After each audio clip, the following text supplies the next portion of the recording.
And I think we are live. Back again. Hello there. And yeah, we're back. We're back to doing live stuff. This is the more kind of normal live stuff that we've been doing for a while. That we did, me and Paul, we did all the Nokamon stuff. You saw that. If you did not see it, then it's probably because you didn't want to see it. But we're back to a more normal, maybe just like making some stuff on a Thursday evening, which sounds super cozy. Yeah, if you're new to the streams, then the way the streams works is that we go on for at least 2 hours, maybe more. Maybe tonight it'll be a little bit more, and then I just sit and make stuff, and then we just have a casual conversation going on as we're moving forward. If you are watching the stream live, let me know that you're here. Let me know that you're here and that you are alive. I can see that Schultz is already here. Hello, Schultz. Nice seeing you. And I see that Blix is here also. Hello and welcome. So yeah, tonight we are gonna. I want to make a Mech, and I want to make a massive Mech. Yes, Schultz, you're expecting a massive. It'll be a massive Mech. And I'm kind of maybe thinking maybe it's something I'll do over two. Let's see, what date is it? Yeah, maybe it'll be one of 2 streams. So I might do it during the next stream also. Like continue making this Mech the next stream. It's a Mech I'm gonna be also rigging and stuff like this, so that's gonna be kind of fun. And yeah, so let's get through that, and let's just kind of get started. I also want to put on some music. We used to do that a lot in the past, but it's been a while, and I want to do that. So let me just set that up here. So you know, just get comfortable, get some stuff. We'll also take a break around the 1 hour mark. We'll just take a little 5-minute break, and then that should be good. Do we still have a break sign that works? We do. Nice. Okay. Let me just find some music here, and then you guys will just let me know if the music is too loud, too low, or whatever. I want to see here. We have this one big music list that we usually played, and all the music I usually play is from Artlist. So it should all be royalty fine for me to use. And if you want the list of music, I usually show it, so you don't have to ask for it. It should be there. Now I just need to find it. Apparently I've become blind. Music, there we go. Songs. Let's see here. Haven't heard much from Paul since he went down the Nokamon spiral. Joke, he's such a cool dude. Yeah, exactly. Paul's just been busy right now. He's just okay, some music is playing, and I don't know how loud that is for you guys, but let me just, I think it's a little bit loud maybe. Just gonna turn it down here, or actually turn it down here so that it's like that, something like that. Cool, so there's a little bit of music running. Oh, this one's kind of sad and boring. And here's the list, by the way. So I'll just show my screen here. That's the list of all the music. Then you can find it. Let's just see if we can go to the next one here.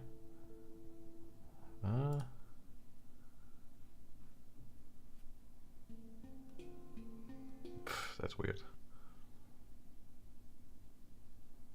Just gotta start off with the right music when we're going. Okay, that's fine. So today we're making a Mech, and I wanted to just explore a method that I've explored a little bit before in the past, and that is this idea of actually creating a texture first and creating a really high resolution texture with lots of little details. It becomes really nice when you are having to actually make the Mech afterwards, or make the thing you're making afterwards, than having this really nice texture sheet and then using UVs and stuff. That's a little bit loud maybe. Finding these different spots with the UVs. It's a technique that I've seen Technovo, Rasmus Poulsen use a lot, who's the guy who's making those like Greeble kits for big, medium, small. Super cool guy.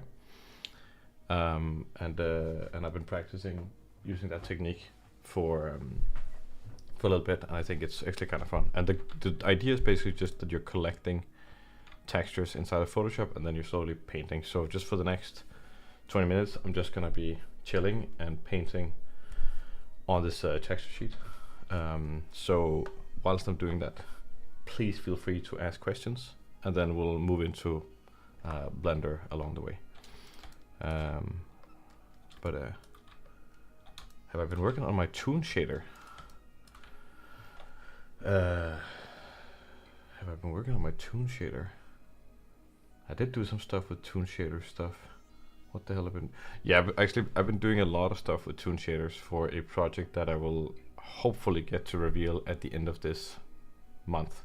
The reason why I haven't been so active on YouTube and in various places is just that I've been doing lots of other stuff. And I really hope to announce it. And this is, yeah, I don't feel like that's like the thing. Oh, I'm working on this thing, but this thing is I'm doing it with somebody else also, so it's a lot more of a actual project, and this project is 100% gonna happen because we've been working on it for like half a year. So well, actually all of this year, and it's almost ready for a kind of public announcement. Ooh, red maybe here. That's kind of cool. Yeah. So, but the idea here is just to kind of, you know, find places and slowly add things to these little bits and knobs here, and you're just creating a little nice, like a nice texture sheet for yourself. I don't really like that this one is orange. It feels a little bit. Maybe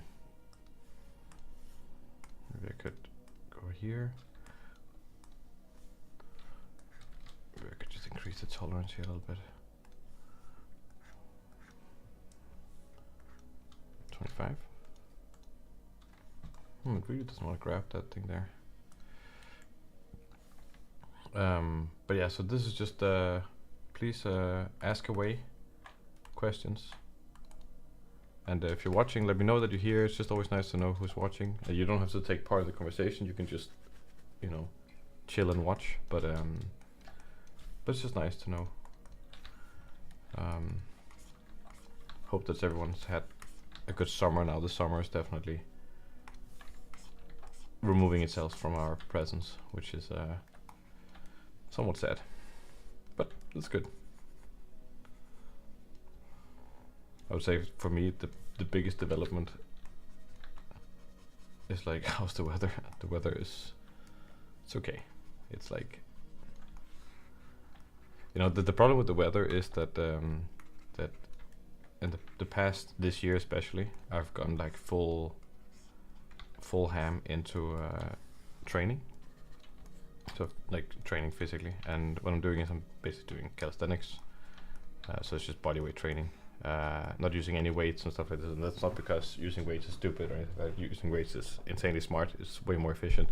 But we have an outdoor calisthenics gym right outside where I live, and then I'm just like, okay, you know what, I'm just gonna do that. And then there's a lot of skill stuff involved, etc. And I basically put on like 10 kilos in 3 months, and then a bunch of stuff happened, injured, all kinds of things, and then I just been stagnating on like on 73 kilos. So that's what I weigh. I'm not a, you know, big tough guy. You know, I'm pretty slim. But yeah, kind of just been at that thing for a while now, and now I'm finally getting back into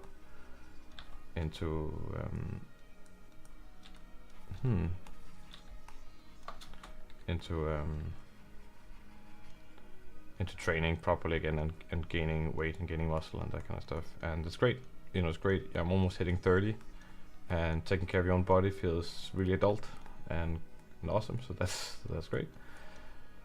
Very excited about that. But the problem is with the weather is that the weather was really nice for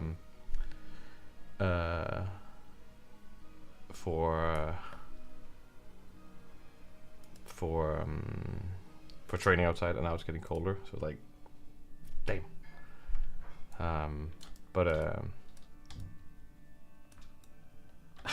yeah, but she's also 300 meters tall. So you know.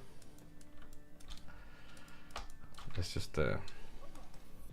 just this. I mean, I'm 184 centimeters, and my target weight right now is like 80 kilos. But I'm also fairly lean. I'm quite lean. Like, okay. This orange doesn't really. It's just not nice. Okay. Yeah, I like that. Maybe some kind of more.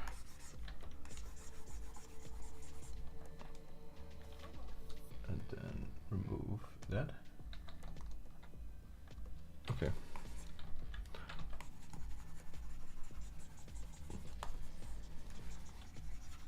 Yeah, that's a little bit more fun. There's a little bit of color there. That's cool.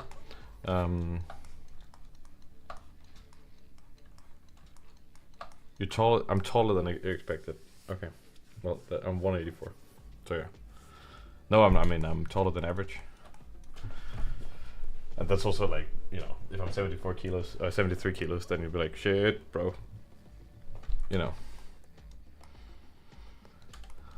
And I was really thin at the beginning of this year. I was like 63 kilos, right? Which is that was not a lot, and it was just like hermit life.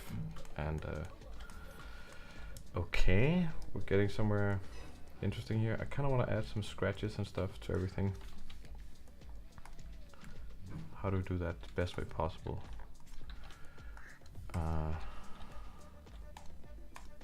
I think I'm just gonna put a few of these things around, just as a beginning, and then maybe try to do this kind of stuff.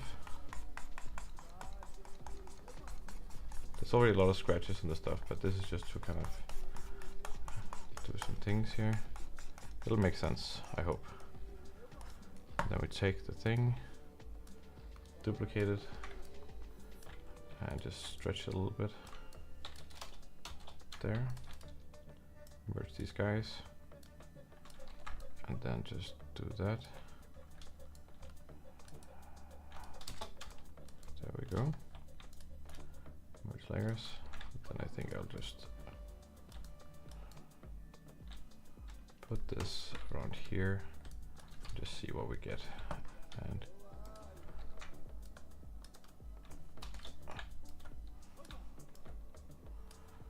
then I'm just kind of looking for interesting areas that can be put together. There we go. And let's see what we can do. Could do oval. No, let's do screen. And then maybe we'll say make it a little bit darker here. There we go. So I really like what some of the stuff is happening up here. This stuff here is not as interesting. There, I can go away a little bit. There can also go away. I think there. That's kind of interesting. There. There. There. There. Where's the textures from? Is it a mashup you made before stream? Yeah, so I basically started this mashup of textures before the stream, and the textures are just literally just Google images. So it's very dumb and simple like that, just like looking for stuff and then just putting stuff together. My goal is that I can keep doing this in such a way where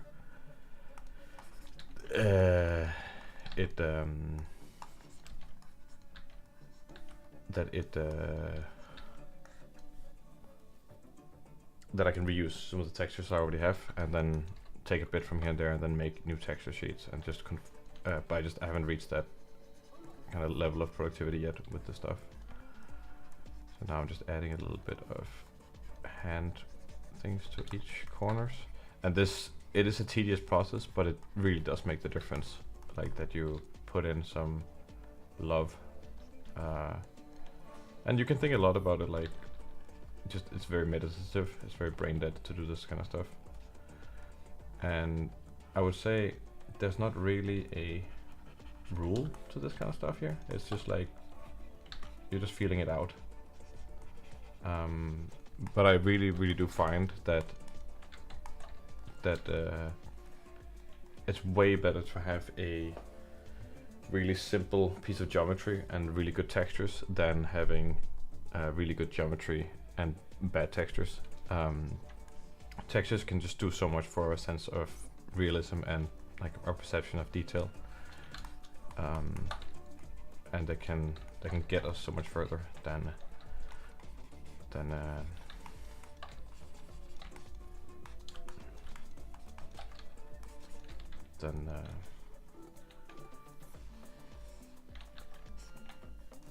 Geo.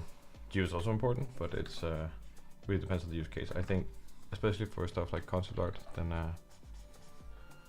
textures is important. Blend if what? Weathering is important. Work. Add some oil spillage. Yeah, exactly. Get some of that oil spillage stuff. I try to avoid any kind of two directional stuff, because then I would have to line that up with the geometry I'm applying it to. I would like for all these things to be a little bit not dependent on that. Can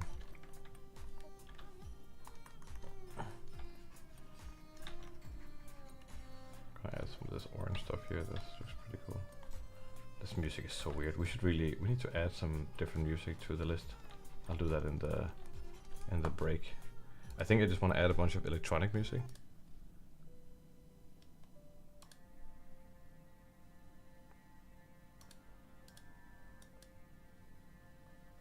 Like a dark smudge effect. Oh yeah.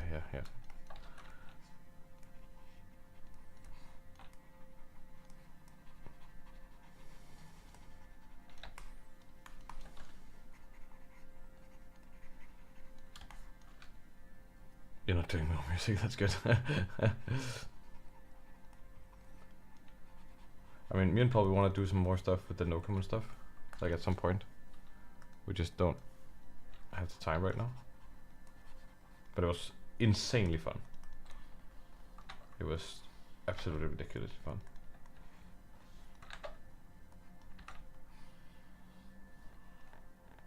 There. But you know, life catches up, and then you have to start also doing stuff that is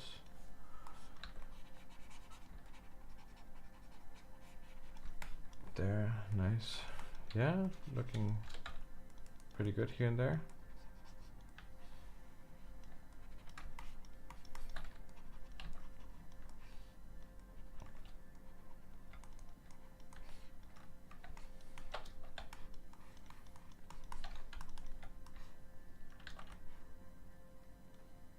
Oh yeah. Me and Paul, we've looked a lot at the stuff. It's crazy.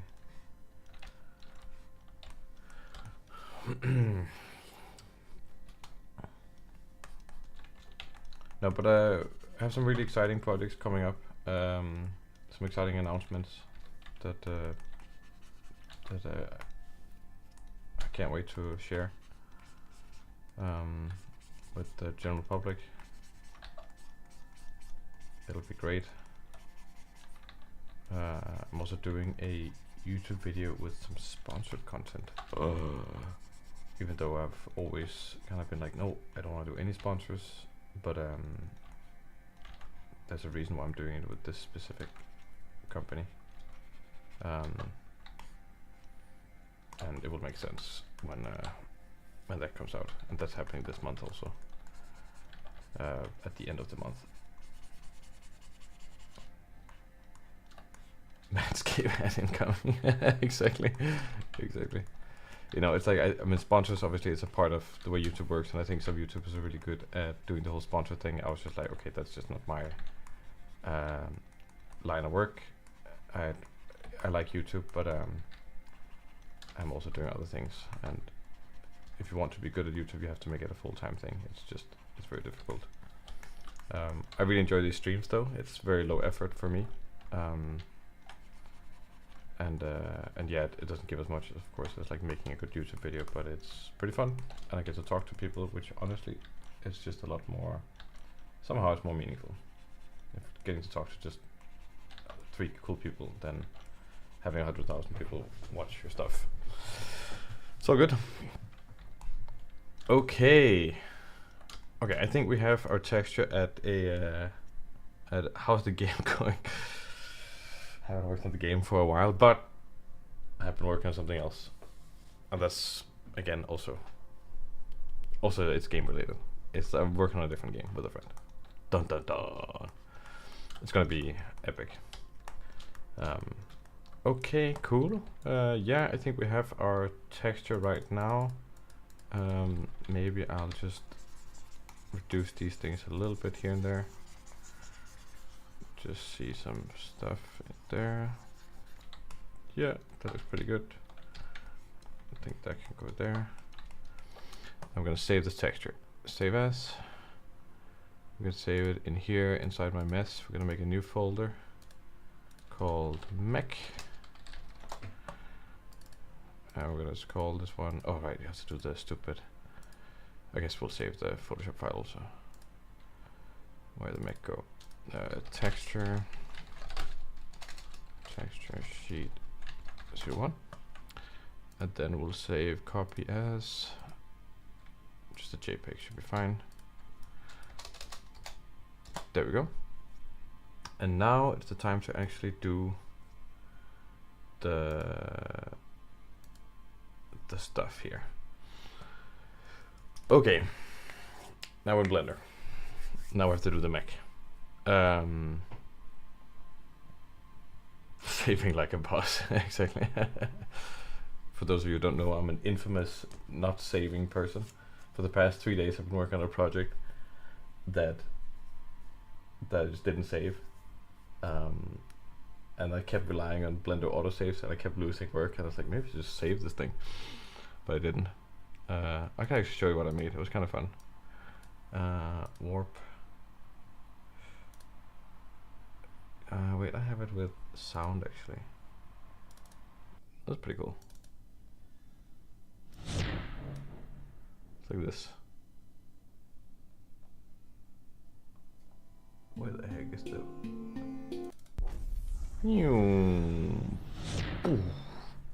I've been playing around with making warp effects, and this one's really simple. It's just like a glass shader. You could also make actual warp stuff where like the background kind of bends and things, but I've basically been making this. I think it's pretty fun. It's just kind of my visualization of what warping looks like in my sci-fi world, which is pretty fun. Now the music went away because I just don't know how to do things. Remove. There we go. That's what we want. That's exactly what we want. Okay, so it's Blender time. Okay. What kind of mech are we even making? I'm really tempted to find some reference and stuff, but I think we should swing it. Could do a little concept. Let's do a quick little concept. Yeah, I made it in Blender, this thing. Let's do a little quick sketch here. So I want to make a mech, and immediately what kind of comes to mind, okay, that's just too loud, is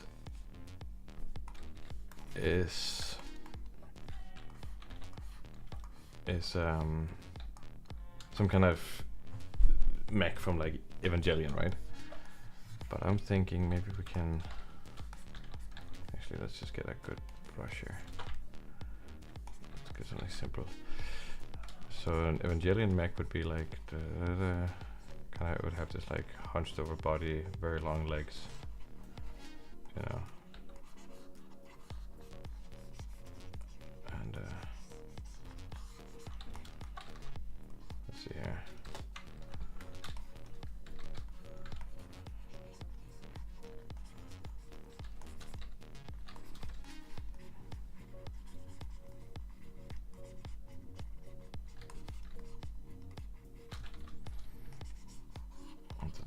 something like that going on.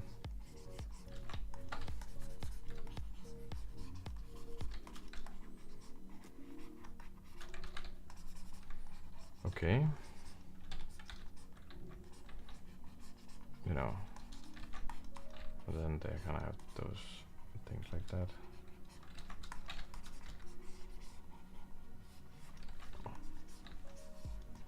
It's kind of like an Evangelion mech kind of thing, right? They have that vibe a little bit. And then they kind of have their whole that kind of thing going on. You guys know Evangelion, right? Like different Evas and stuff.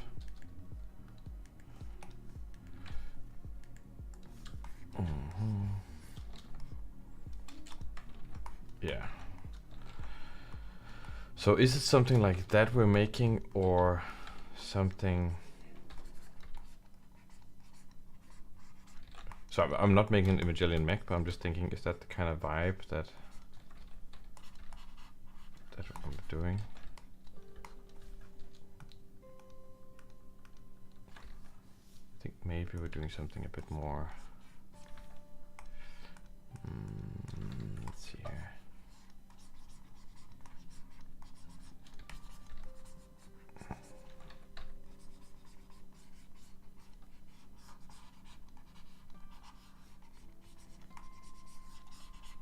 It'll be interesting to do a mech that is truly massive, because then we get to talk about some of the size principle stuff. Like what do we do there to make stuff feel large?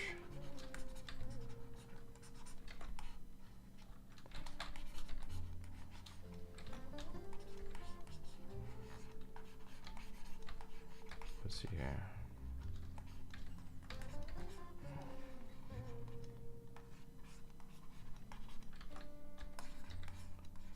And I think something I don't like is, for example, the mechs from Pacific Rim. Like those mechs, they're large, but they're kind of not that interesting in the way that they're large. I think you can really push, if you really push the proportions of some of the stuff, then you can get it to feel really large in a really cool way. The key thing usually is, like, the bigger something is, the bigger the legs get, because of kind of the law of what's they called, square cube law, and this is kind of like the bigger animals get, then the more they have to use like thicker and thicker legs to support their weight. That's why small animals can have really thin legs and still support what they're doing. I think we're doing something along these lines.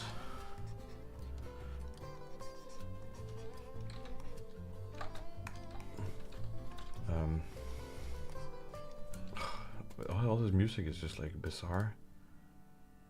I guess I picked it at some point. I decided that sure, that's what we're gonna listen to. Okay. I'll probably change it a little bit, but it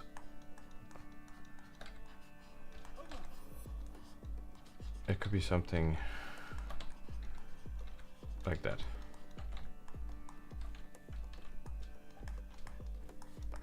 Then just a tiny window. I think the Titan from Attack on Titan, like the Colossal Titan, that one definitely also feels very large. Like it really has good big proportions. Let's go look at the Evangelion mech here. Yeah,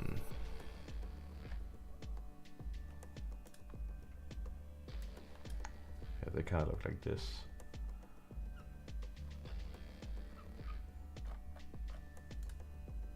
It's a pretty badass design. But yeah, it doesn't really have, I think it doesn't have the feeling of scale. It's like, it feels like it could be any scale. I think it's lacking something in terms of proper scale. But that's something that I want to work on. All the details and stuff here, like we will figure that out, like what exactly we're doing. Okay, we have something. I'm just keeping this in mind. And how do we start out here? Do we sculpt something and then cut it up? Yeah, this almost seems like that's the right way to go about this stuff here. Actually, it's a little bit too loud for me. Okay. Yeah, I think that's kind of what we're doing here. So my approach right now is actually just going to be blocking it out. Like completely simple, and then feel out the proportions like this.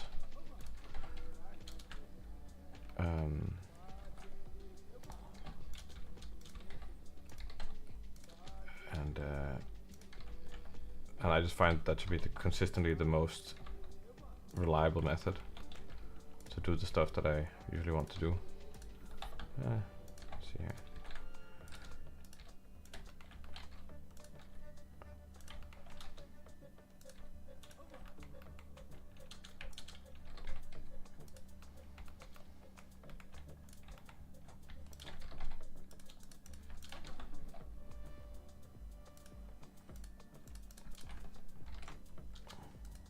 Here, mirror, across there.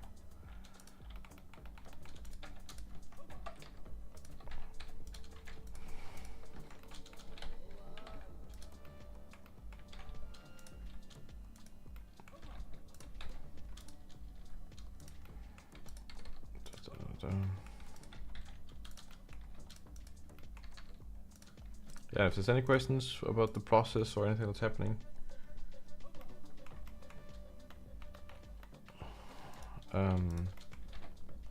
then shoot away. Did anyone watch any movies? Is that the thing? Or series? I guess you all did. Okay, I'm curious. Let's start a debate here. Dune, part 1 and 2. Shoot. What's your opinions? Yay or nay? Or like meh? Or like awesomeness? Or what is the vibe?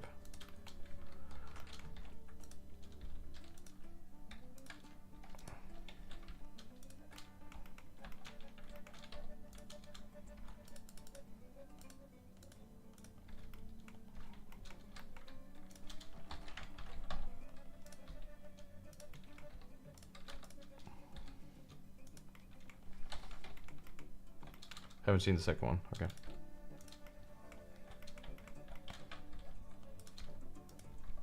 At least what I've seen, most people say that they think the second one is the better one and a masterpiece.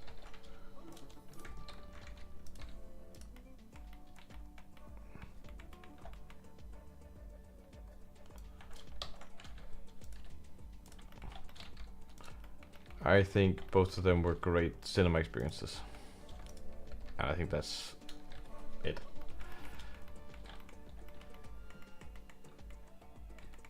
Okay.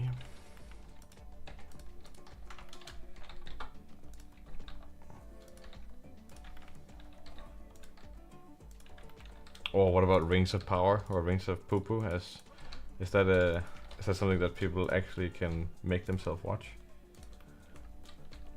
Hello there, Shaden.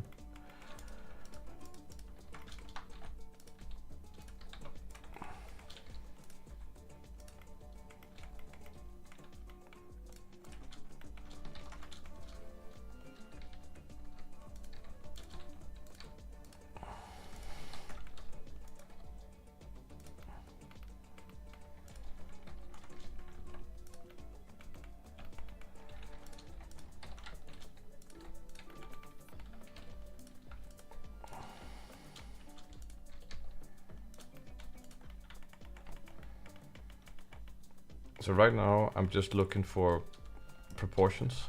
Like I'm just looking at this thing and then in this really blocky state, I'm trying to see what looks interesting and good.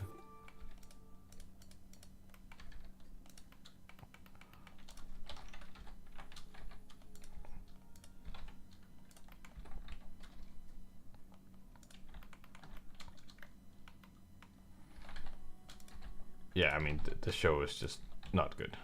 Like, I mean, and I think it's like, you know, there's a lot of also just like racist comments from the general public, or whatever. That really is not what the show is about. Like that doesn't matter. It's just insanely poorly written show. Like, and it's just not interesting. Literally, there's like a horse doing kung fu in the second season, and no shit. Like, it's so stupid. I mean, it's like awful. Like, it's the worst. I really hate it.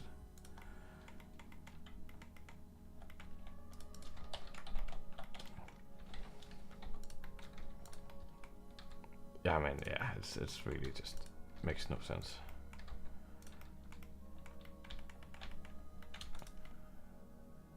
You can see I'm really analyzing like what this thing looks like from, and you can make something quite good looking with just blocking stuff out like this. And I think it's really worth it because here you have this like freedom to see your design as like a caricature or like a simplified sketch. And yeah, you could do this during sculpting also, but here you see it really like in a simple way. I always kind of describe this as like cave paintings, like the way that they depicted animals, you know, 20,000 years ago or whatever in cave paintings.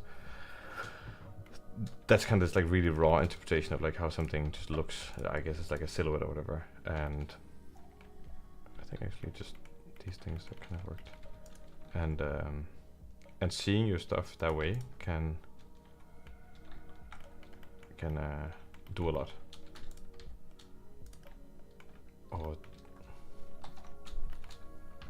yeah, you're getting. I mean, I think, and it's like, I don't like thinking about it as a silhouette. It is thinking a lot about your silhouette. I like thinking about as like, okay, this is the right feeling for the thing.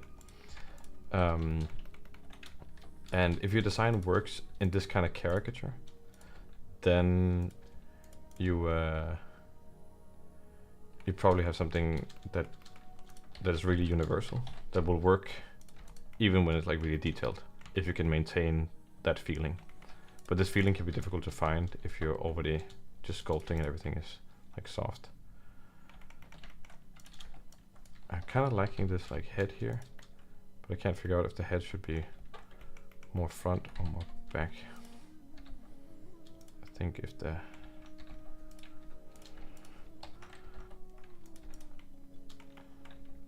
there's already some cool little intersections here and there, and I think maybe the arms here can actually be a little bit more like this. So see, like this is definitely different from what we had in here, but there's some similarities. Like this is still a little bit cooler, in a different way, but I do think we're getting somewhere. Maybe these are a little bit oversized. Yeah, okay. Yoop. I really like this gaping hole here in the chest. That's kind of awesome. Okay, that is good. We can combine these guys here.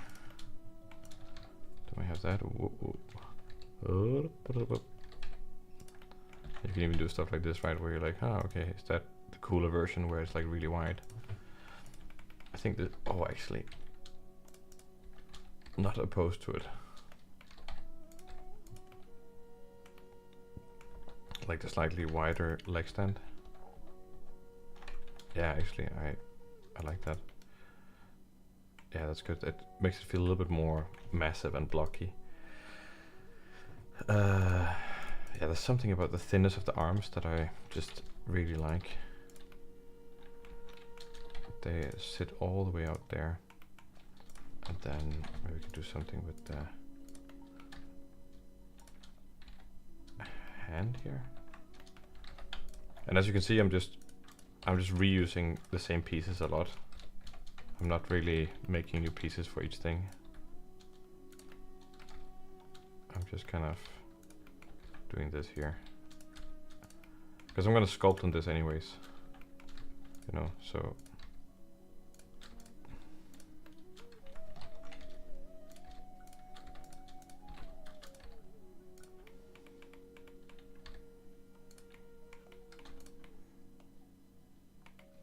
like that.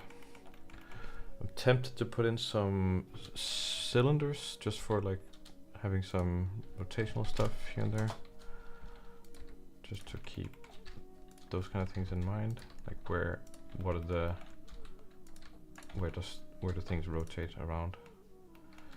I kind of want a double knee, so a knee actually works. And an ankle thing here, like that. And some kind of thing for this thing to rotate around.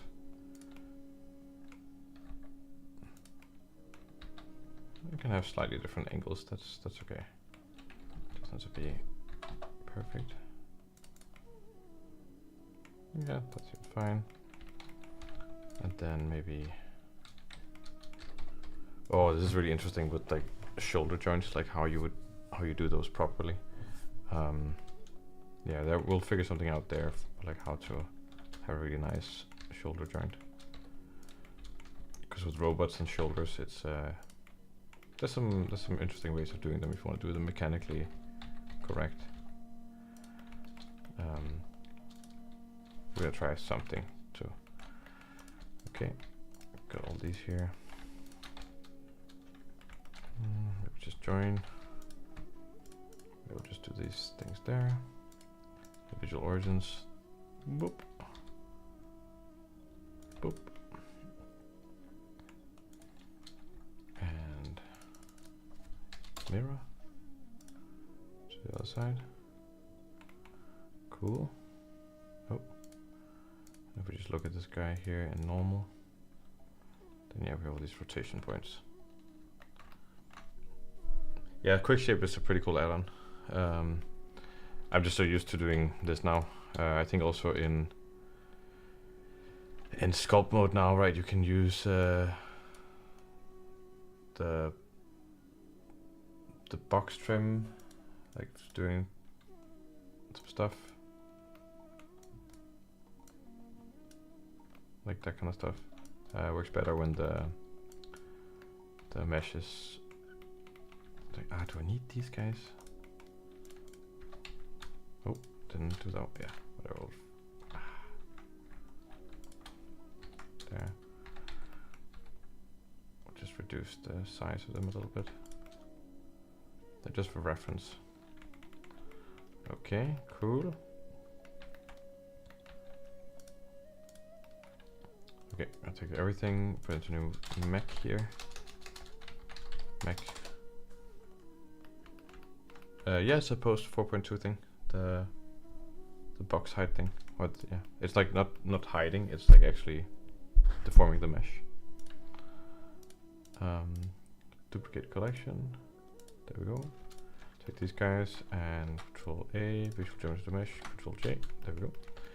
Then sculpt mode, and then we'll just say remesh, I guess. How high should we remesh here? Maybe 0.5, like that, and save. Okay, let's do it. Let's do it. Let's do it. Let's do it. Let's do it. Let's do it. Where the hell did it go? There. Mech. There we go. Mech. Thank you. Thank you. But yeah, you have this box trim thing. You can just do like that kind of stuff, like boop, and pretty nice for making some things like just there.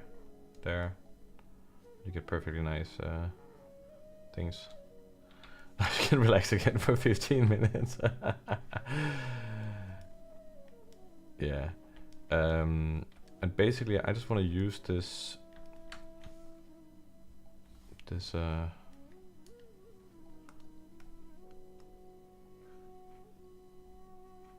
polyline trim. What does that mean? Oh, okay, like that. Then I can go in. That's not bad. So I can create little beveled edges like that. That's cool. That's great. Okay, we need to figure out what this thing kind of is like. This is just not something I do that much. So maybe there's some people who have some way better tips on like how to handle this kind of stuff. Starting with a face can be interesting. Just like how do we do that? So this is a mech, so it's gonna be pilotable.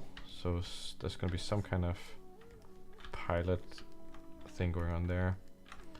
There's definitely gonna be some kind of vertebrae stuff happening here. We need a little bit more resolution, I think. There we go.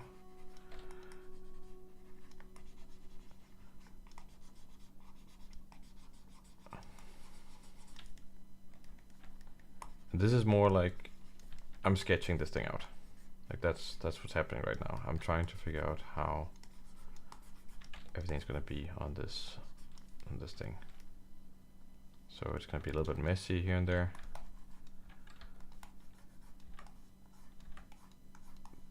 There. Okay. There, there, there, there. There, there.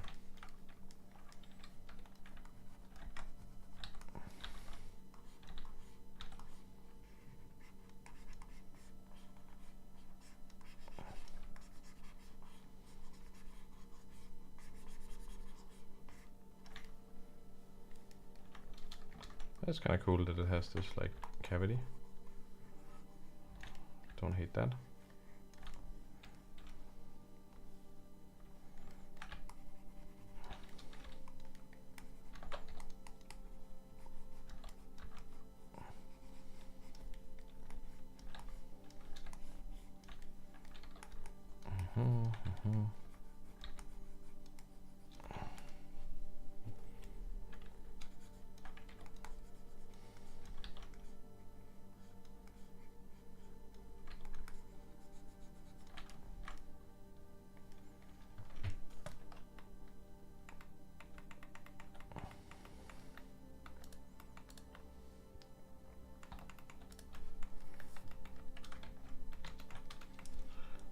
It just needs a lot of detail here and there.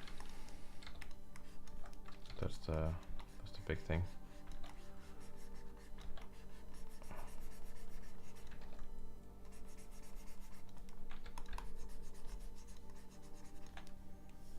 We can turn off these face sets, they're a little bit distracting.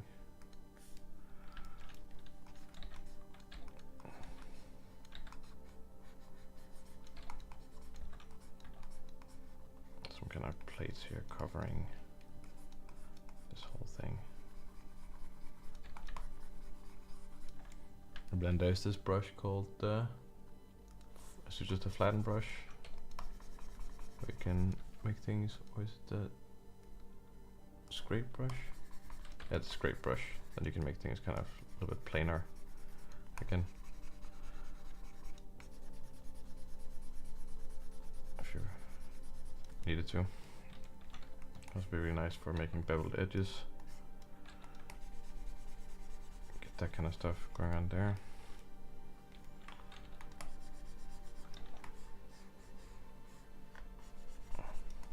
Doink. Doink. Doink. Doink. Doink, doink, doink, doink, doink. Doink. Doink. Doink. Hi Plexi, welcome to the stream.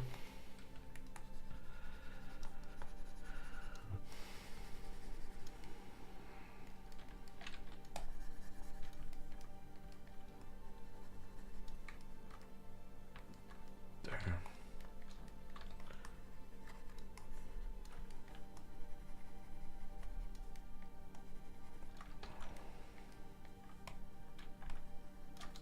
Oh, that's not good. Gotta fill that stuff out. His ass is exploding. There we go. Okay, and here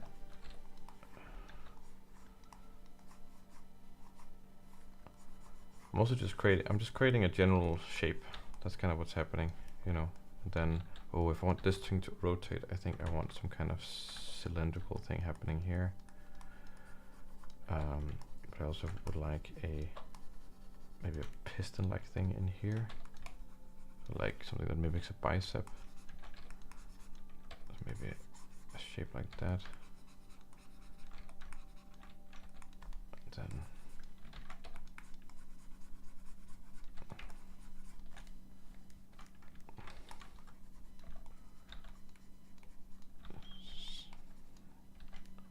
then we don't really. We could have an extra.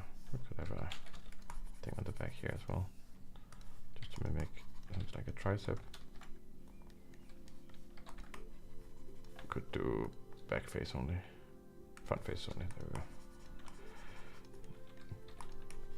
That might be nice.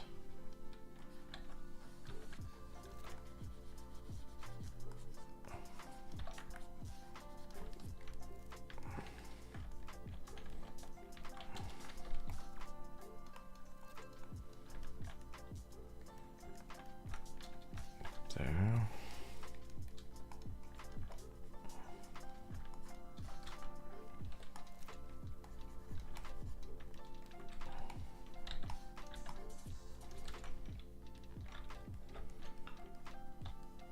Hello, Mara.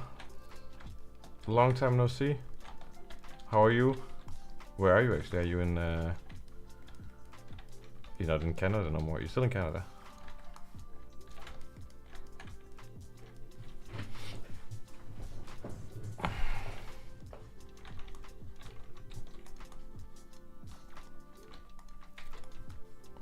It's so hard, like talking and and doing this stuff.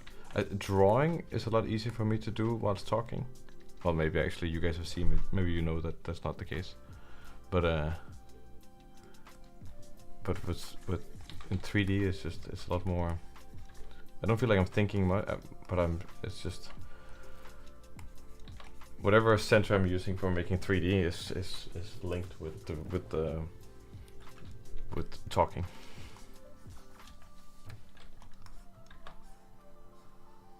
Okay. Cool. There. Getting that shape to be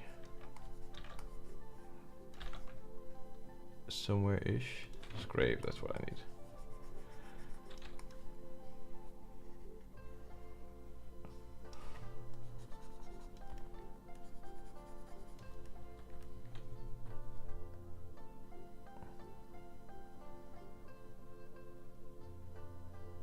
Nice, okay, cool.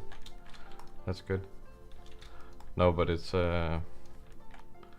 good here. Mara, I know from Mara Mosara in the chat. I know from university, school.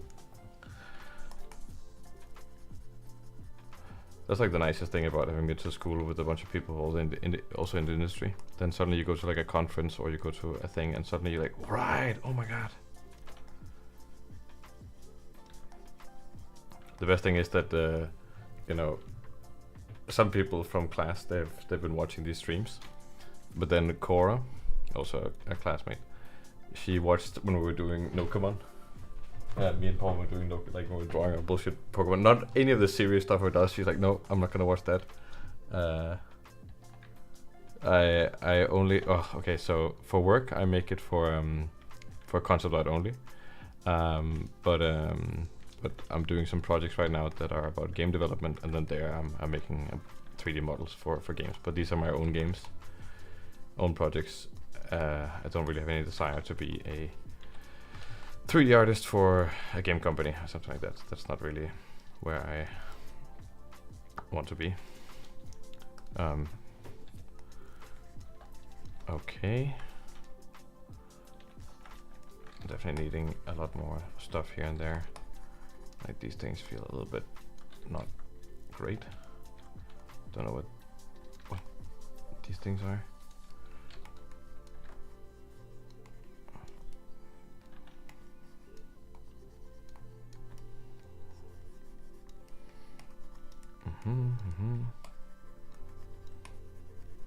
There.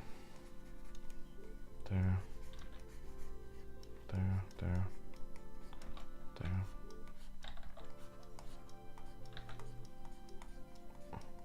This music is the worst.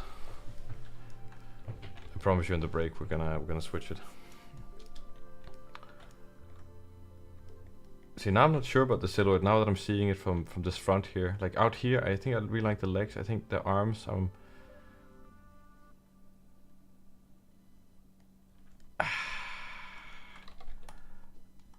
is it that they have to be flat?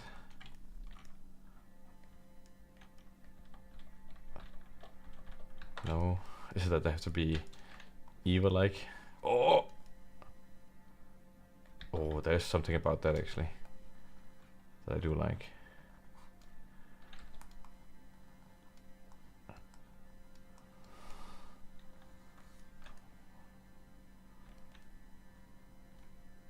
The arms are just incredibly... Okay, so something needs to happen there. Maybe it's just that these things need to come up. Is that the thing?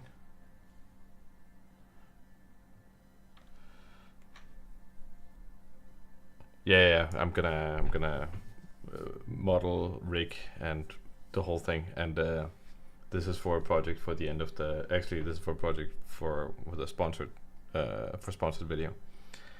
And it's gonna be animated, and it's gonna be. I'm gonna make a small short film. Very small short film with this thing. So it's pretty serious, man. It's pretty serious.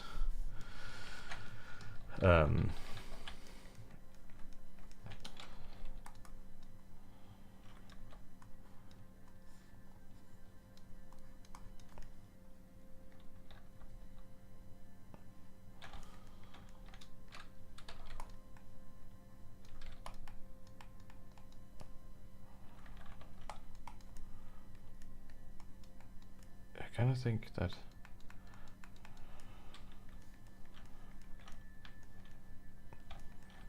then maybe just bringing these outwards, breaking the silhouette a little bit there on the side, and then taking the legs here, just pulling them back, just to rebalance the whole thing. Yeah.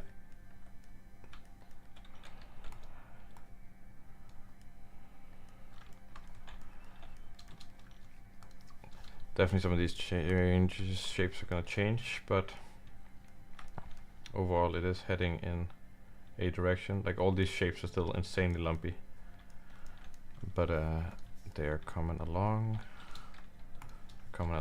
Let's just see here. Let's go a little bit further down.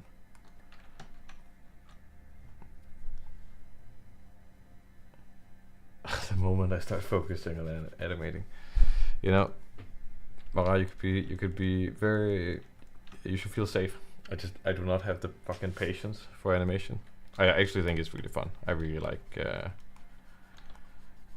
I think it can be so much fun doing it. It's just, holy shit, it's a time sink, and it can just really feel like you're not getting that much out of it for how much time you have to invest. You're like, oh, yes, I just spent 3 weeks on this movement, and it's like, fuck. But you know, I kind of like that with games animation. It seems like you can spend not as much time, and then you just have to create a loop, and then you have something significant to the thing you're making. Where for a film, you're like, you know, you can, because everything has to be so much higher quality, you have to spend so much more time on just making, you know, a moment.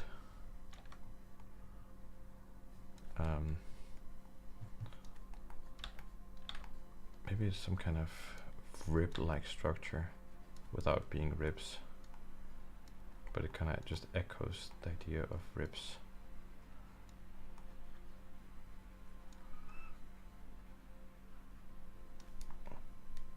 That is kind of cool, isn't it? Yeah, that is kind of cool. I love it. Actually, this is great. And these are all just like little stepping stones for me to figure out where to model the things afterwards.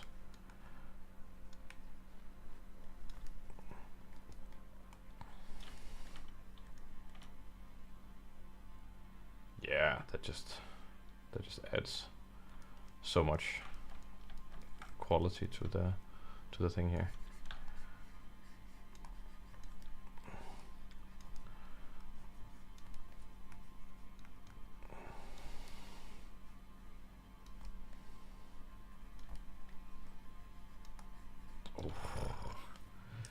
Control Control S. I just saved.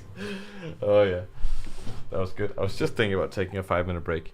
I'm just gonna take a quick 5-minute break. It's actually gonna be 5 minutes. I'm gonna go get a Coke. So if you need to go to the bathroom or grab some water or coffee or whatever, then do it now.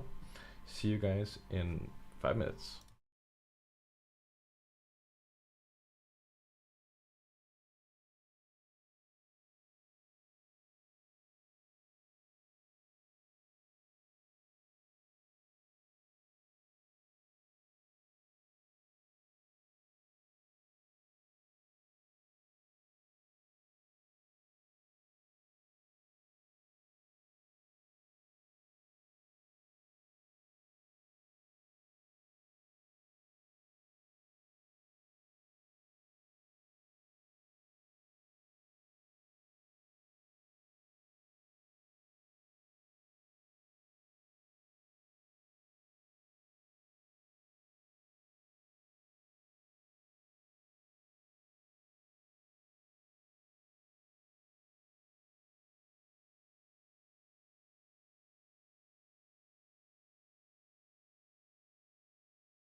Wait, scene one. There we go. Hello, and we are back. Watching the new music. So I'm gonna put on some different music this time. Hopefully it's gonna be a little bit more what I want. Okay, nice. Let's see.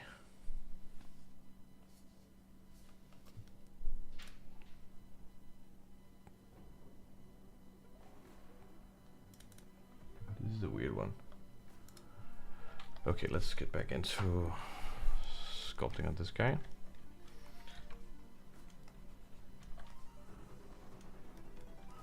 Kind of want more of that structure there. Could also be different. And this time I do not have a Hindbærbos, which you know is the official drink of the stream. I have a completely normal Coca-Cola. Actually, I haven't had a Hindbærbos in a while. Hindbærbos is a raspberry. So Hindbærbos in Danish means raspberry fizz, or it's raspberry sparkling, whatever. And it's raspberry soda. And I just like it. Okay, actually, I'm gonna turn on the music slightly.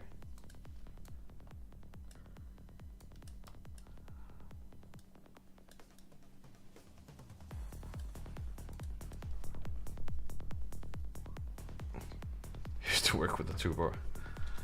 That's true. I used to work with the tuba, not party with the tuba. It just didn't work. And Mara would be like, "You fucking lame," and I'd be like, "No."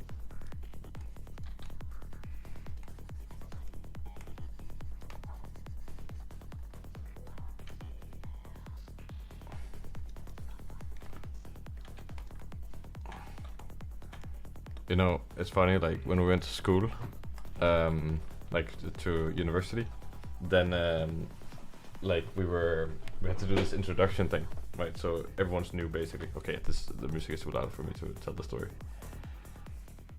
And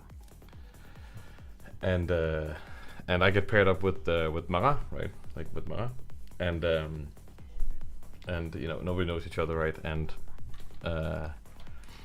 we have to.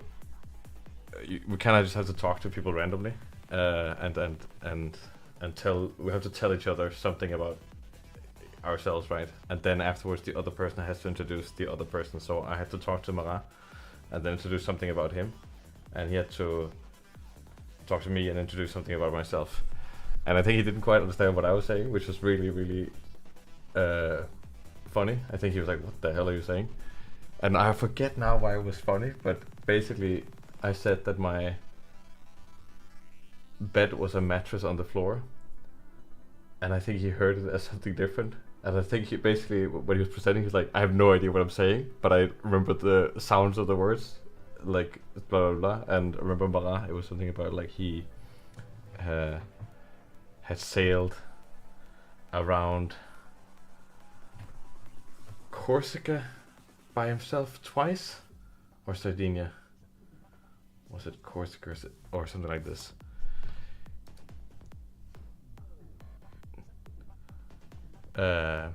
Pre 6 more vodka, yeah. Your bed is a mattress on the floor. Turn into my pet is mattress on the floor. That's yeah, Corsica indeed. It was Corsica. That's what it was. Nice. I assume it would be the French one, right?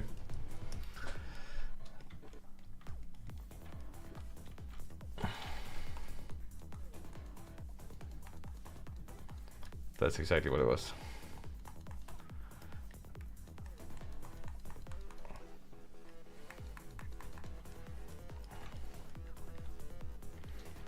So this is, yeah, it's so it's like 2016. That's when that story is from. You know, the problem is that like it was just so ridiculous. I'm curious how many people would actually remember the stuff that I had to present. I don't remember what anyone else said. I just remember what I said about Mara and what Mara said about me, you know. And my pet is a mattress. English was a work in progress then. But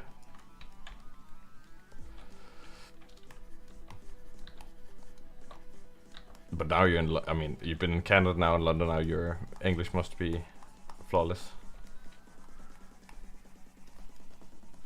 Or could you actually? Was it an opportunity to speak French in Canada? You'd forgotten about this. That's good. Good stuff. Okay.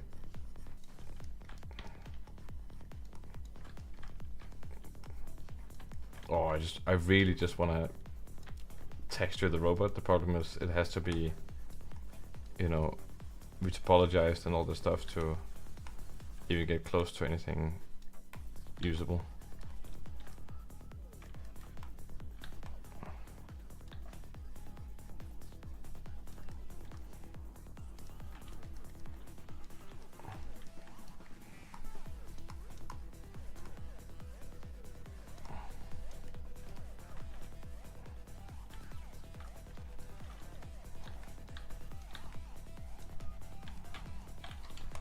Okay, I think this neck here could use a little bit of readjustment.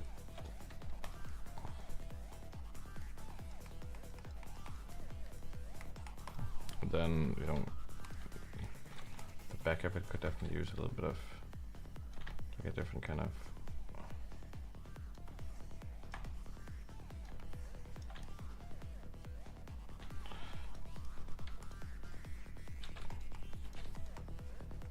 definitely getting the cyberpunk vibes. I never played cyberpunk actually.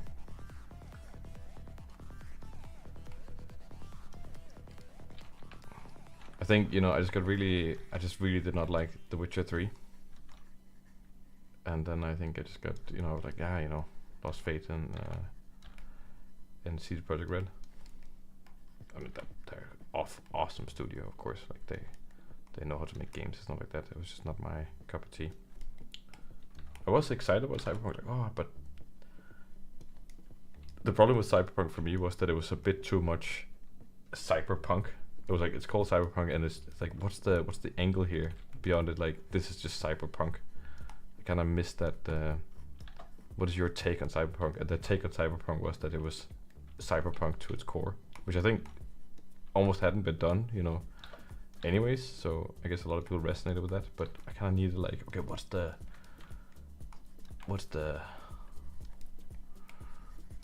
kind of cyberpunk are we dealing with here, you know? Is it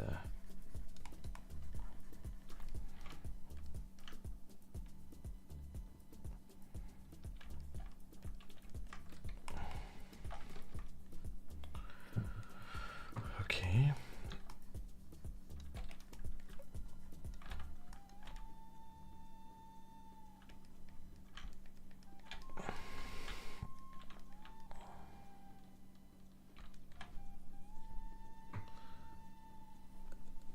With the same thing first day of uni, and it was so fucking bad. Like, what kind of way to meet someone is that? Well,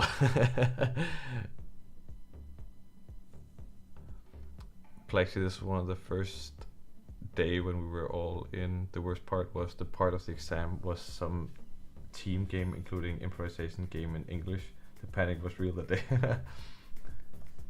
Hey, we'll have fun with the sculpt. Is this for Black Horizon? I missed the start.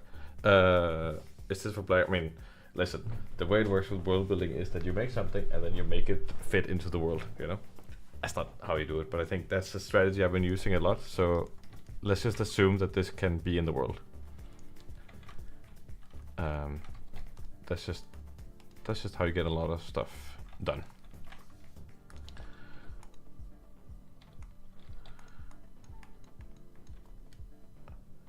But this is for a it's actually for a sponsored video.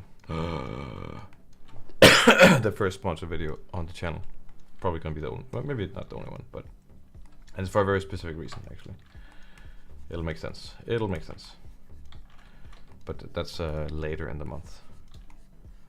That will all make sense.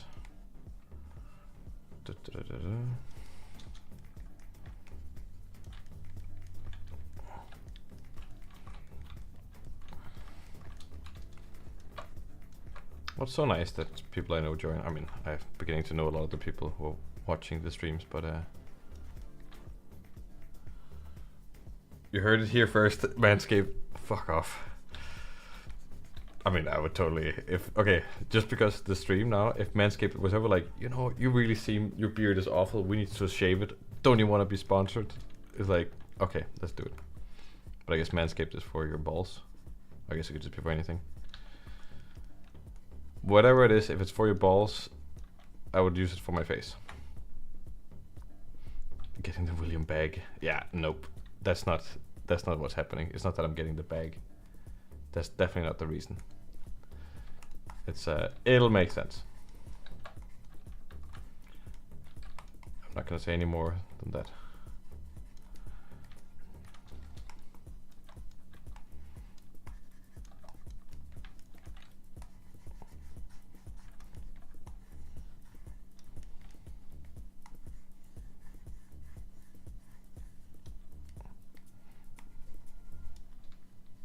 Say what? I'm not gonna say anything.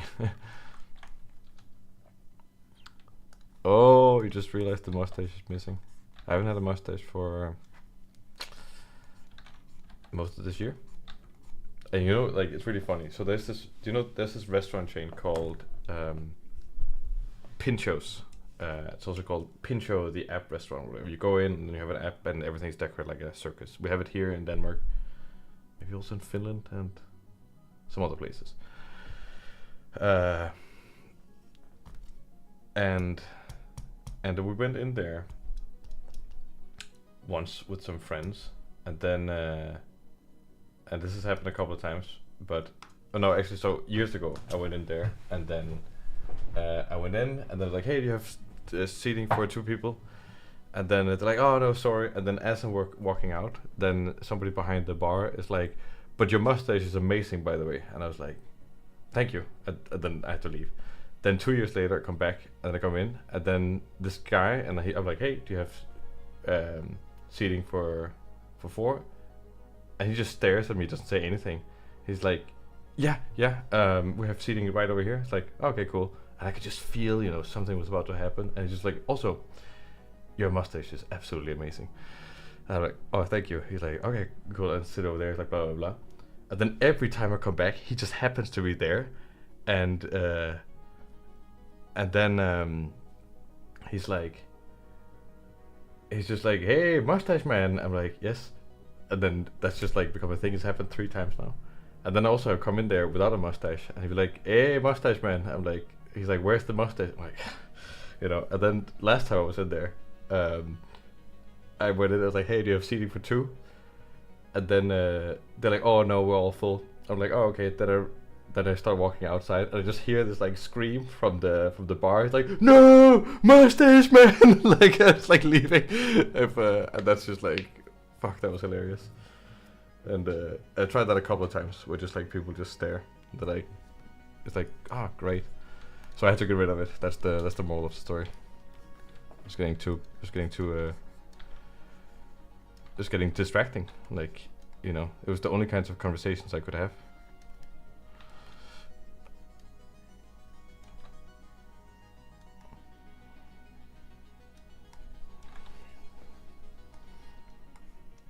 So some kind of detail is going to be in there.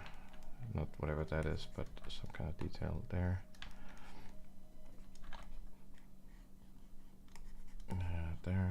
There. Cool. Okay. Then some kind of, I don't know what's happening there. I always forget working on the feet, even though I should work on the feet. It's important.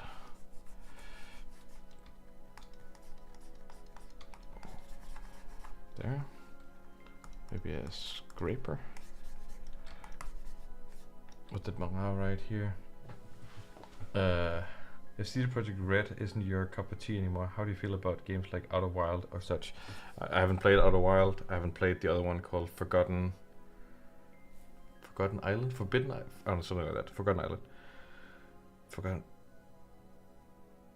Yeah, the place we get free popcorn. Exactly. Blix, I know what this is. It's here in Copenhagen, Schultz. I don't know if it's, I don't think it's in, it's definitely not in Sønderjylland, so which is where Schultz live, which is southern Denmark. It's Germany. Schultz lives in Germany. Don't you live in? Yeah, yeah, yeah.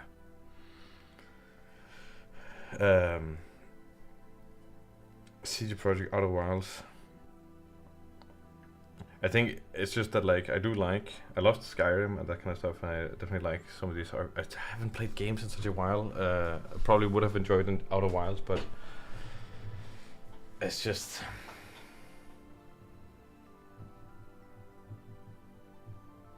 Outer Wilds would probably been cool to play, but I just didn't. It's been a while since I played like a proper puzzle like exploration game like that. Germany, thanks. It's Germany. Exactly. Outer Wilds. You know, classic for me is just always Shadow of the Colossus. Like that game is just exactly what I want from a game. I'm pretty excited about Monster Hunter Wilds. That looks pretty cool. I really wanted to play more of Monster Hunter World, but the grind was just way too much. I was like, nope, not doing this. I just don't have the time.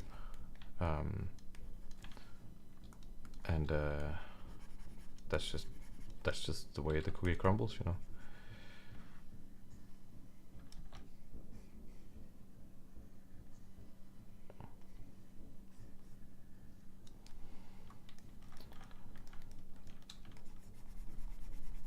Boink.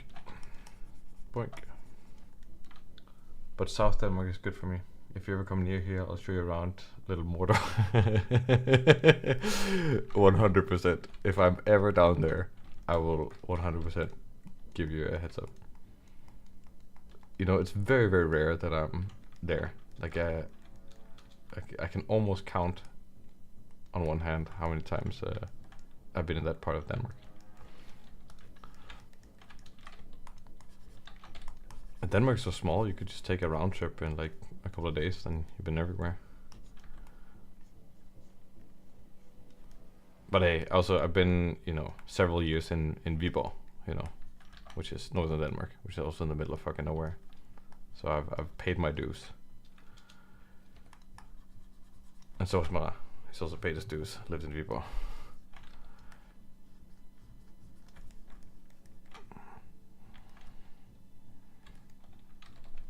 That butt is a little bit too big, no?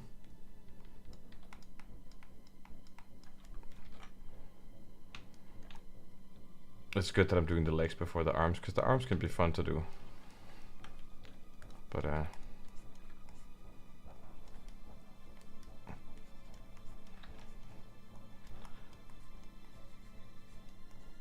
the idea of having to retopple all this is frightening. It's like not something I'm particularly looking forward to do.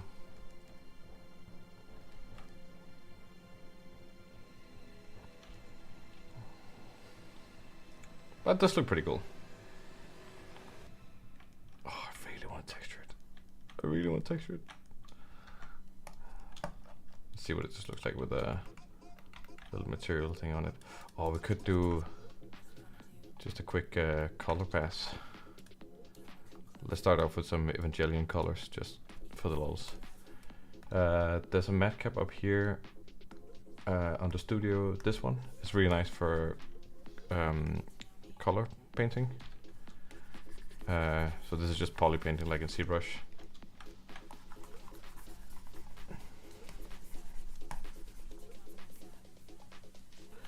As long as video game don't take the same road as feature VFX did doing remake after remake, we desperately need new IP. Yeah, we need new IP. Like okay, so the biggest thing is just I just saw the trailer for the live action Snow White, and just the hell they went through with trying to figure out what's okay and what's not okay, blah blah blah blah, being whatever agenda here and there or whatever. It's the most insane mess ever. Like oh my god, it's holy smokes. That is just not where you want to be.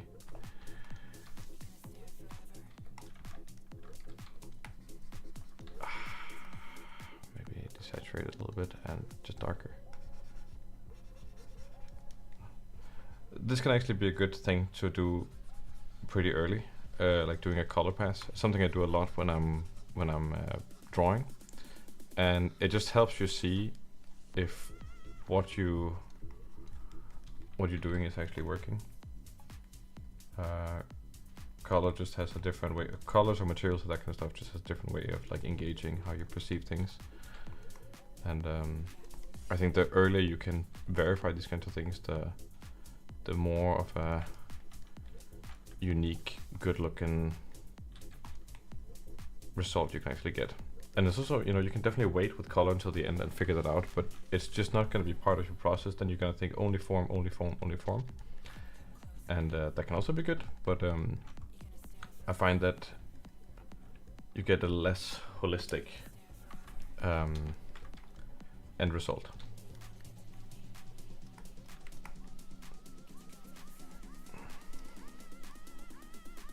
It will do so much for our perception of like what all these things are. Like suddenly when they get separated, it's like, oh, these are real things, you know, that actually have meaning and purpose.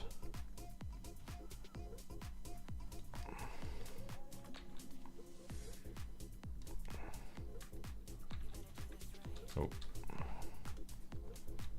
I just want a good story. That's how low my bar is. A good story. I think series are the homes of good stories right now. You know, that's really where it's at, to be frank. That's apparently what we're left with. Okay, let's see here. There.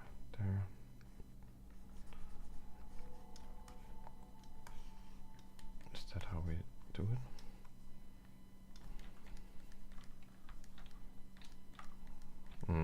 Don't like the line there.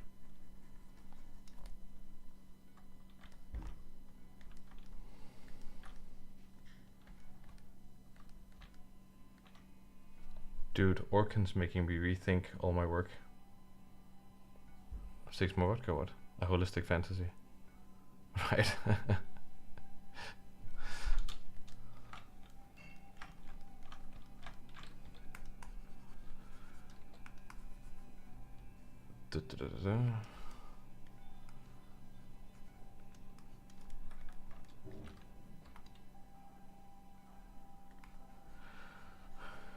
I think the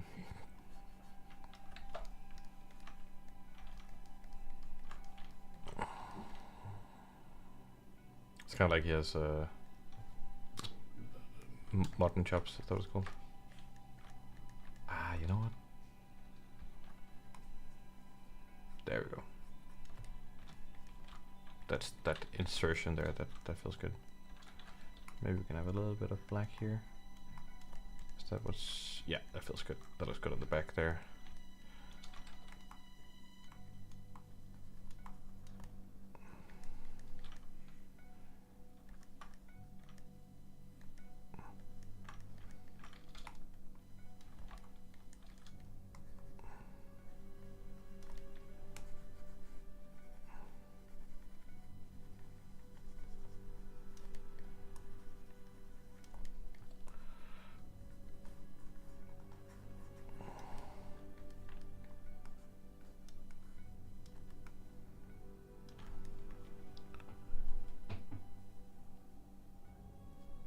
Exactly my actual one. This big robot that those giant aliens suit into. Oh no, I mean I know that concept. Well, that's well remembered. No, it's not. I was considering doing that one, but I kind of wanted to do that one. Dakota is referencing a design I showed on a previous stream with basically a giant alien that's being transformed into a mech, a little bit Evangelion style, but more grounded. And that's not what I'm doing right now. But that would also been cool to do. But I was considering doing it, but that would just be a little bit more complicated, and I couldn't just freestyle it. I would have to stick to a design a lot more, and I think that would just take longer. This is a bit more free. I can just kind of do this without thinking too much. What's the weirdest thing I've ever made? The weirdest thing. Okay, actually, I have a specific story about making something really weird. So, I think I have some friends who would definitely say that I'm a serious person, which maybe you on the streams will be like, oh no, you don't seem that serious. But I can be a pretty serious person. I would always like, oh, when you draw, you have to draw and make sure you're practicing or whatever, and not just draw for lulz and draw random shit. You know, you take it seriously. And that also just meant that like what I would draw would just rarely be that goofy or that whack. It would just always be kind of sensible, maybe even a little bit boring, because I would take it so seriously all the time. And I have one friend who's kind of the opposite. It's just like, he just draws whack shit, you know. It's like, oh, here's an oven with eyes and legs, and it cooks its own weapons that are muffins or something. I don't know, something weird. And we had a we were in class at school, at uni, and I think we were having 3 weeks of concept basically, so it was great. That was awesome. For me, let's just switch the music here. But he came and visited me while I was sitting and drawing, and for some reason I was saying some really arrogant shit like, I can draw anything. I think I can draw literally anything. And he's like, he had challenged me, I'll draw anything. And then he was like, a jeep. And I was like, okay, I'll draw a jeep.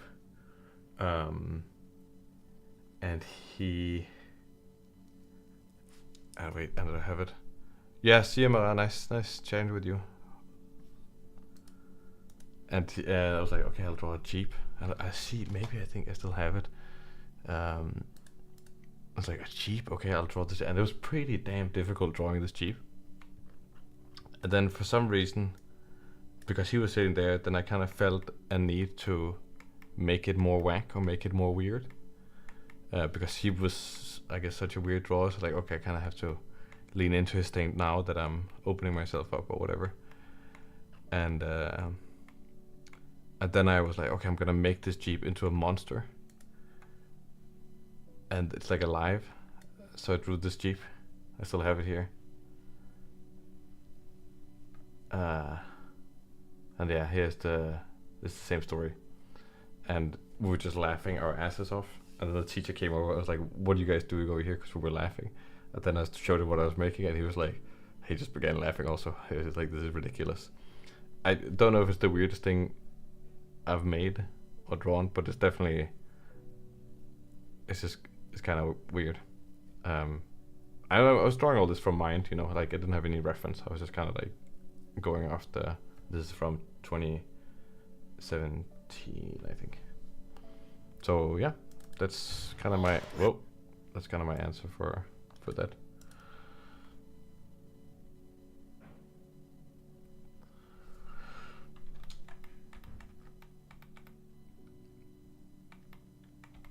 This thing's kind of cool.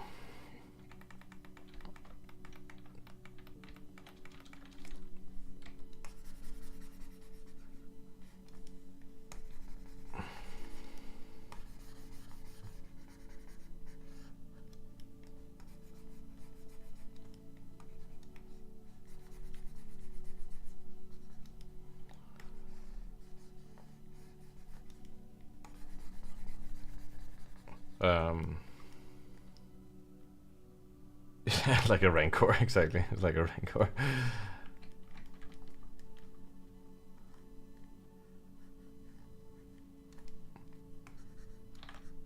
Some of these dimensions could be tweaked a little bit, especially when I see them with the color. Then it's like, oh, okay, you know, they could sit elsewhere. But overall, it does look pretty cool, I think.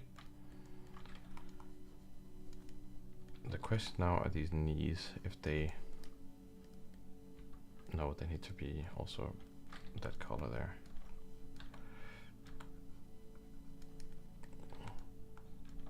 definitely have a kind of thing about them. There we go.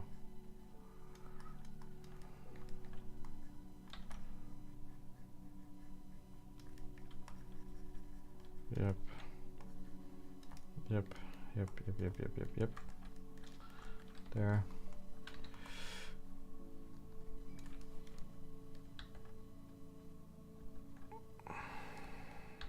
Yeah. Keeping it purple there. That looks better. I can do little flares here and there, just like boop. Little things like that.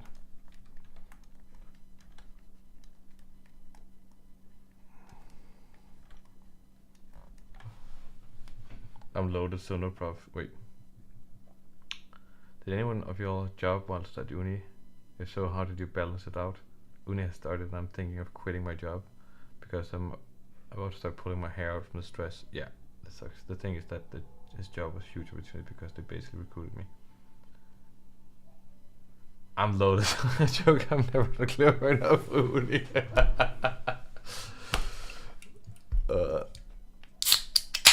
Oh, that Coke. Cheers. No, it's just wrong saying cheers with the Coke. One day we'll do a stream where we drink beers. We'll plan it and say this. It'll be a drinking stream. And everyone. Would you recommend the Drawing Academy at Tau? Yes, I took it for a year. I definitely recommend it. I think that there's a couple of different ways of approaching it. Are you so Nikolai Bock? Are you thinking about attending Tau, like the animation workshop, or are you just thinking about doing the Drawing Academy specifically?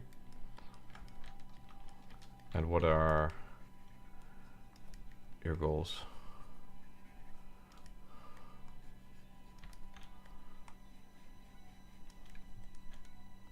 Yeah, that looks good.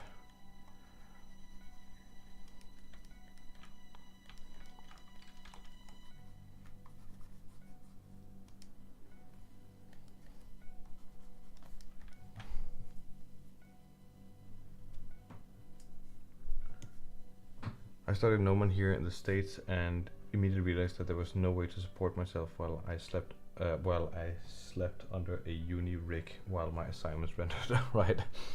So YouTube it away, boys. I'm a student at 3D College Denmark, right? Thinking about applying to Tau when I'm done. Okay. And I'm guessing you want to do CG, like computer graphics. And what would you like to do in terms of job? Do you want to do, concept art, 3D artist, VFX person, compositor, rigger? Nobody ever wants to do rigging. I like rigging. I think rigging is actually kind of cool. Oh, this one is tricky. Yeah, that's a little bit cooler when it's just an accent. Maybe I can just make it go there only.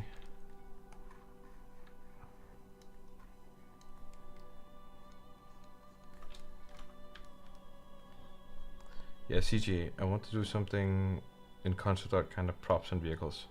Okay. So T-Day is obviously a primarily a figure drawing thing. So you are drawing the human figure day out and day in. What T-Day gives you is that it gives you just a lot of drawing routine, which means that you are just, because you're drawing constantly, so you get really warmed up, and I think and that can be really, really good. There's also two different teachers to pick from. There is I think there's two different I don't know how it switches, but there's two teachers usually. There's Maya, who is really good, and then there's Artem, who's also really good.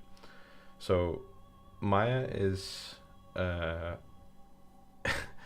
Artem is basically this like Russian teacher, and he can be a handful to deal with, just in terms of like how the education is, like the stuff is happening. Like, so he's personally a really, really good friend of mine.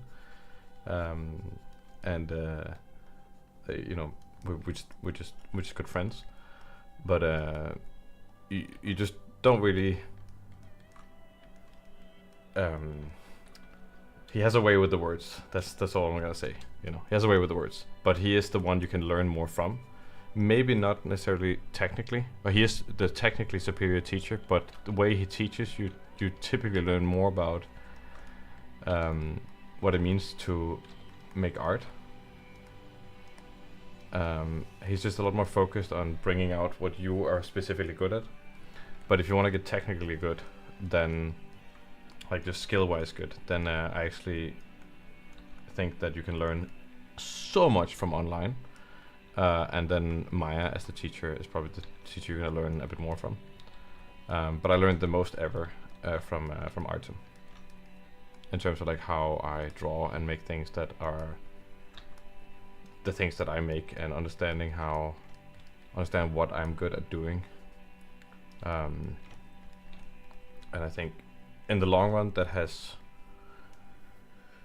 more importance. But when you're starting out, then learning the skills is definitely also a top priority.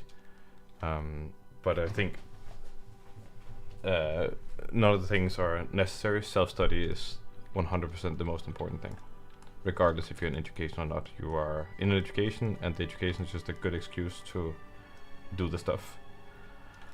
But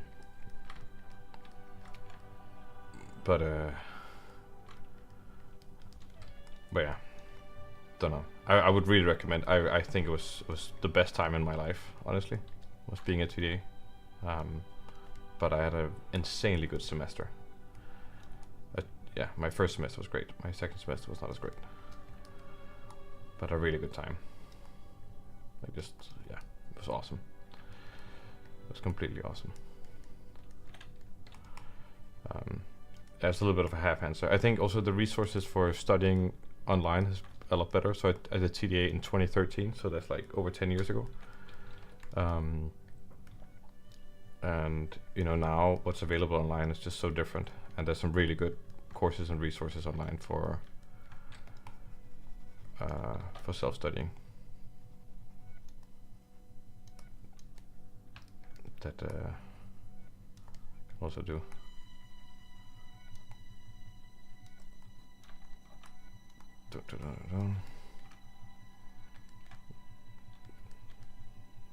This guy is kind of cool.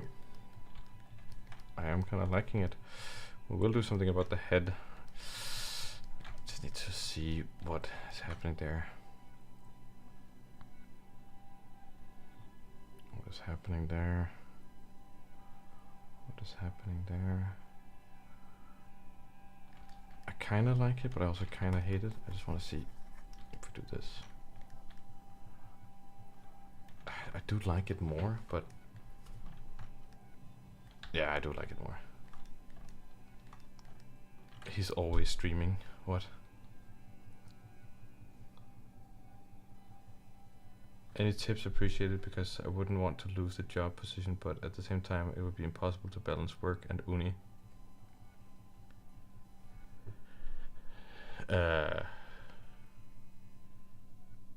Well, if you need the job to keep being at uni and to survive, then I guess you don't have any choice.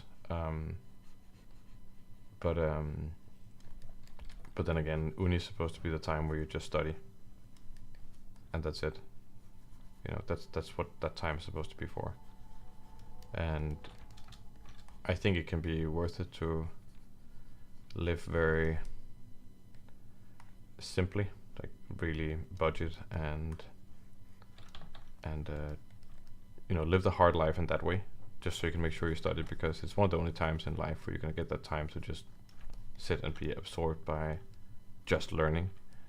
And yeah, you kind of have to live like a student for a while, but it's gonna be worth it. And then it's not forever like that, it's only temporary. What the hell did I...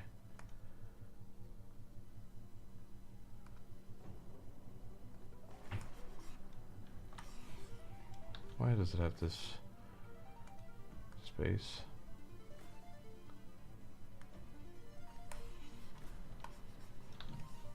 Oh, okay.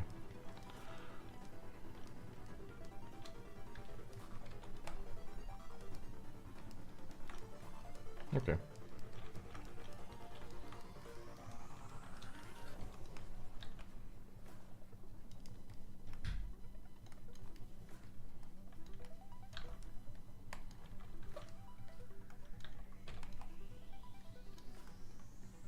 Will we even get to the point where I'm actually texturing this thing today? Maybe that's just not the case.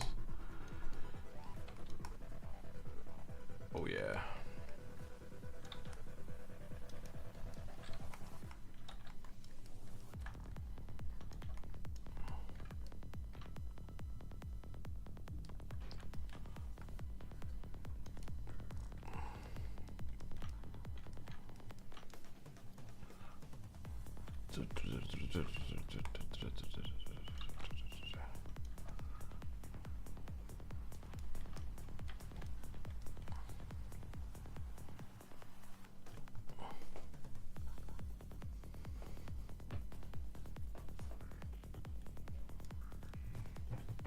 Totally just vibing out to the tunes right now.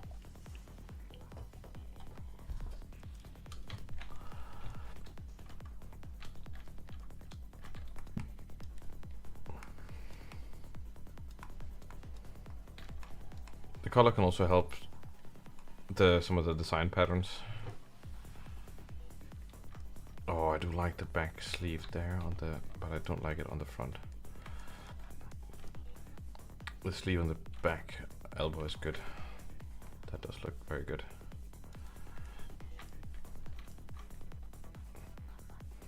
On the front, it needs to be more about this. So these are things I'm like really looking.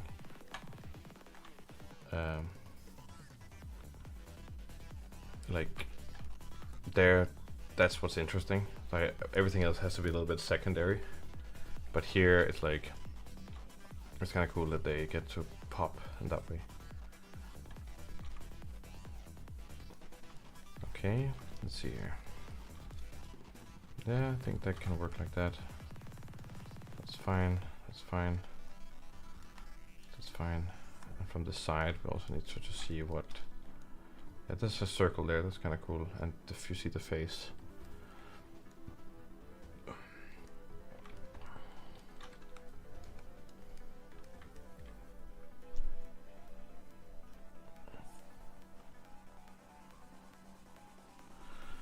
You can go into TDA with 0 drawing skill. You can for sure. I think the more you know, the more you're gonna get out of it. So I would, if you're interested in just drawing, like if you're interested in drawing like vehicles and props, then I would look into Scott Robertson. So this book called How to Draw and How to Render. How to Draw specifically, that's just really good. Like I would just find that book, get it, and look at it. It's a masterpiece. Scott Robertson, and just begin self-studying. Like I think that's the way to do it. Scott Robertson, How to Draw. This book here. This is, if you want to draw props and vehicles, this is the way. And it's just good construction fundamentals for drawing this kind of stuff. And it's very approachable and it's really well explained. If you want to do stuff like drawing compositions and environment, like maybe not environments but compositions, then I think this book called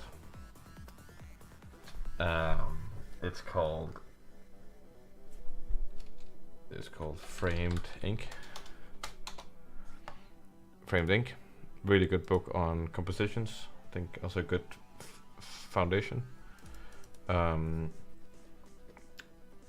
I also think that if you want to draw anatomy, there's a bunch of different stuff for anatomy, but one that's really approachable. I would not say it's the best one for anatomy, but I think it's really easy and approachable to begin with, is this thing called Michael Hampton Anatomy. This book here, like, it's not the best anatomy in terms of like artistic expression, but it's very approachable and easy and good to digest. And then there's also loads of really good YouTube channels.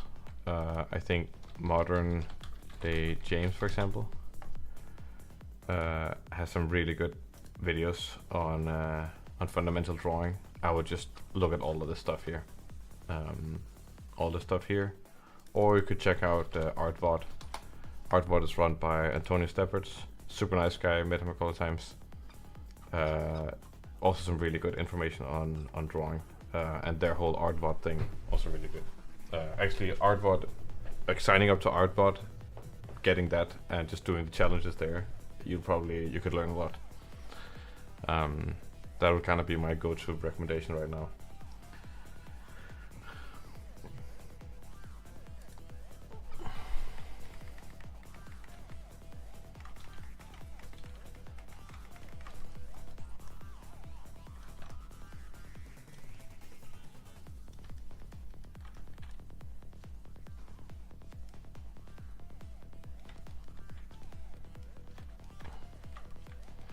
I really want some secondary colors on this thing here.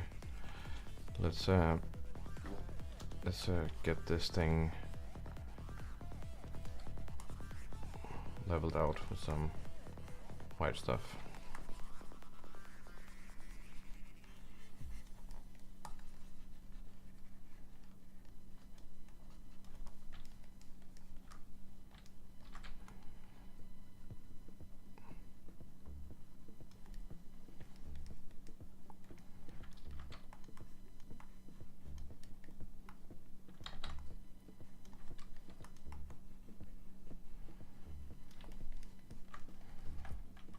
Look at the contrast there. It's just like poof.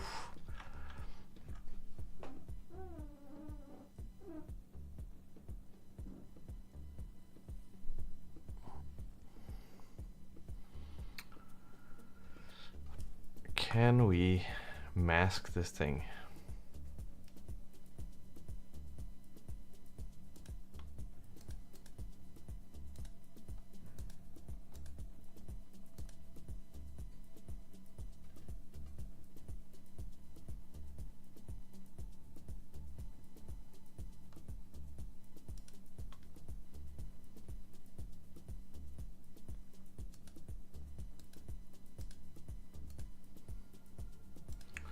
So we could do this thing where we darken, so this way this wouldn't affect that thing, but if I made this a little bit darker, then it would affect that thing. Yeah, so this way we can color it. We can just create a little bit of difference here. Oh, what do we want here? Maybe it's cool to do dark plating and then have a few things be bright. Let's try that. Let's just see what that looks like. Let's do a quick pass here.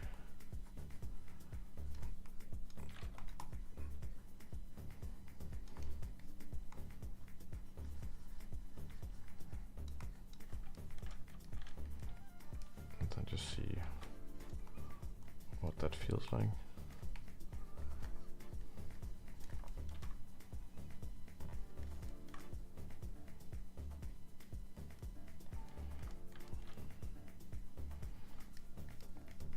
Don't hate it. Don't hate it. Okay, I think that's kind of what we're doing. Now we just gotta be a little bit more neat about it.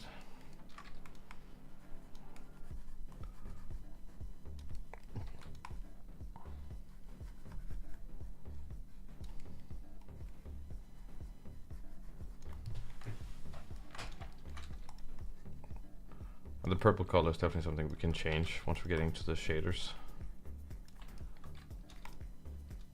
No, I'm just separating it so that I have some variation. That was an answer to Schultz's question in the chat. Oh, yeah, like that's the problem. Like I always forget. You know, just like read out the thing. I guess you can set up this thing where it reads the chat and then it reads it out like an AI question. I've seen some streamers do that. It's like, oh, that's smart. Because then everyone can hear what I'm reading, I guess. And it would be practical because I would just hear all the comments.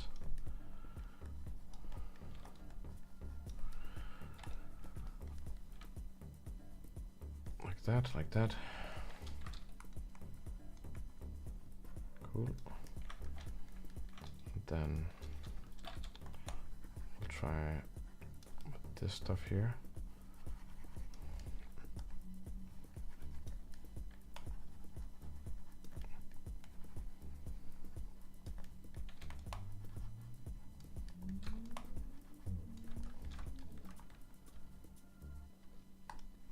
Clever now that Paul is off duty, that's true.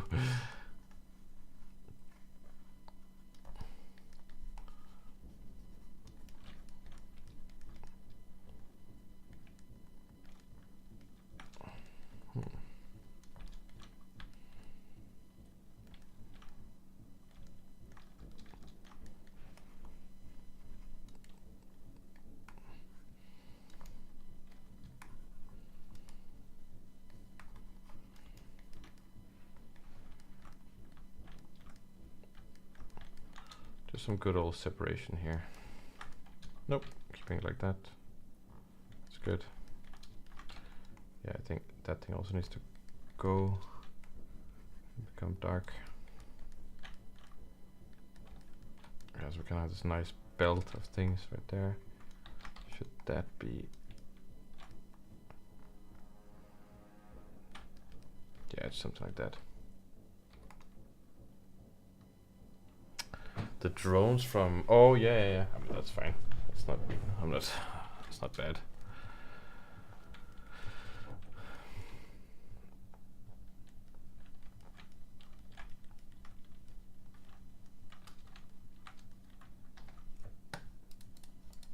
Okay.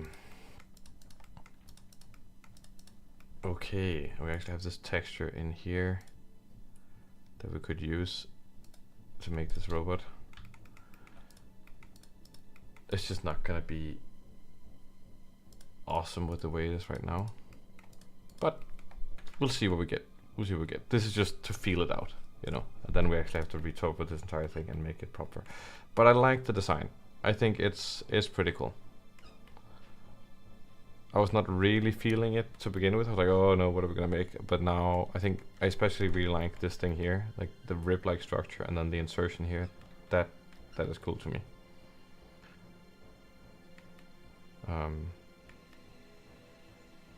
Yeah, that looks good. That looks good. Let's try messing with some shaders just to see how everything feels. And we need to find the place where it is. And it's gonna be under Mech. Mech. Then I have this texture. There we go. Boop.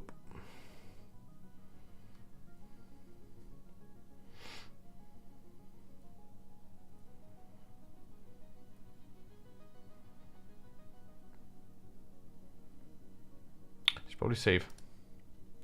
Should probably save.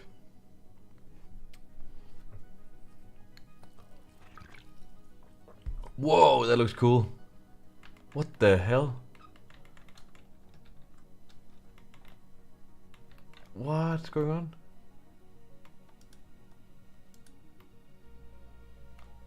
Whoa, that's trippy. I love it. Damn, that's so good.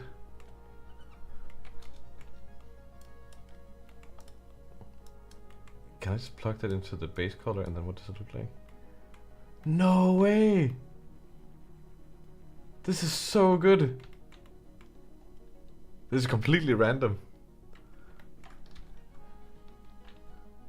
What?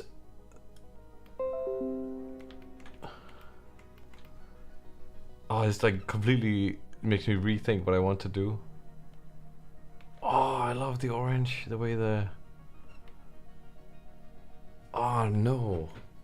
I'm gonna save this for some reference here. Just like... That's some cool stuff right there. How do I save this so that it doesn't get lost? I'm gonna open up your ref board here.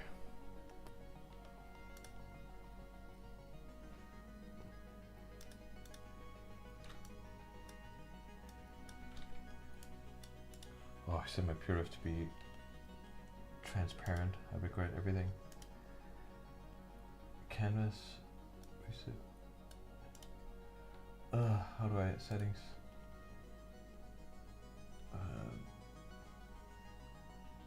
Appearance.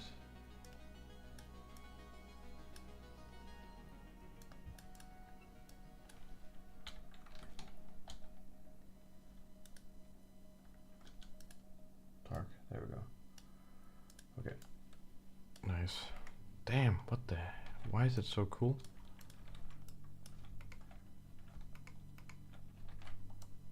That is just shocking. Okay. Let's try doing Control T object stuff here.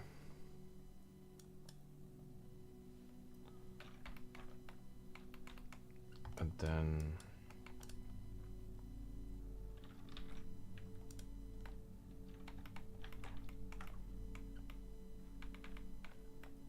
okay. Interesting. Interesting. This needs to be set to box. Blend, maybe? No. Just harsh things like that. And then we're gonna scale this. Oh, no, value. There we go. And then we're just gonna bring this up here. And then we need to mirror this across the thing. So what I'm looking for is just getting some random kind of stuff happening. Just to see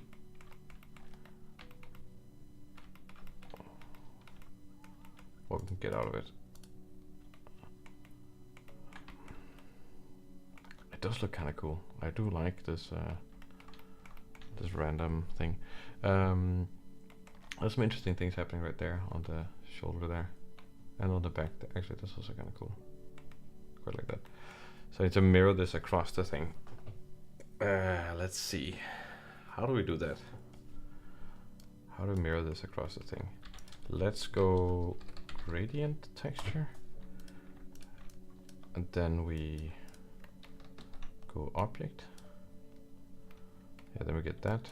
Then we can say ramp. And we can say constant. It's probably a nicer way of doing this, but there we go.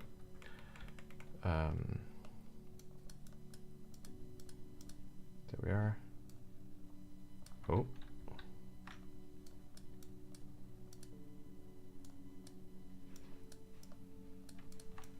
Okay, it needs to blank there.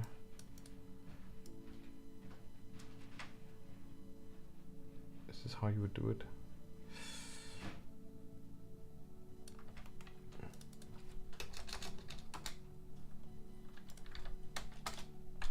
Probably not.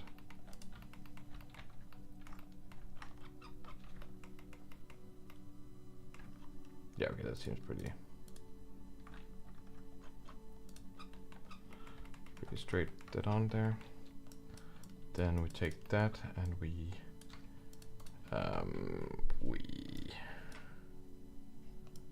guess we technically just want to modify the vectors. So the vector here, we say vector math mix. No, mix the vector, and then I want to have this one here.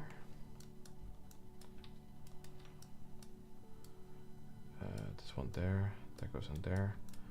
So this one looks like that one looks like that. If I scale it across the negative,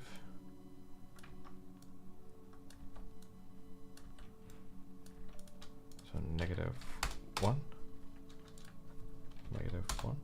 Oh, what's going on? Oh, my keyboard is set to American style stuff. So there versus there versus there. Yes, that's there. So that should be mixed. So then we can get half and half. So then yeah, it should be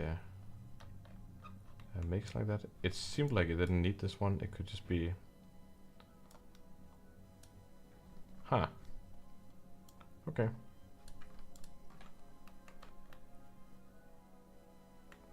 Okay, seems like that kind of mirrors it, I guess.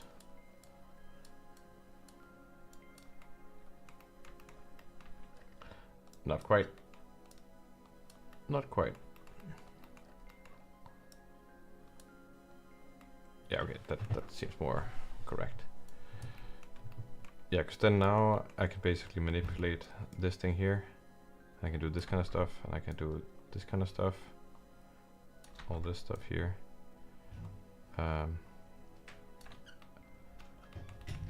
Oh yeah, there's some cool bits here and there. You know, this is just a different way of exploring the design. Getting some neat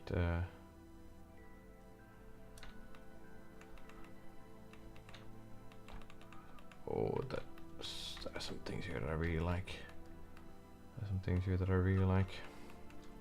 Okay, so that is a little system there. This could be duplicated a couple of times, and then we can do some things. But then we're gonna get a color attribute thing.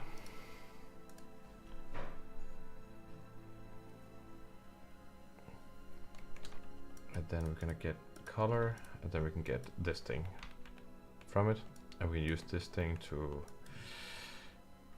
let's see, we have this, and then we could say mix maybe. We could do like a weird overlay thing. Is that what I try to do?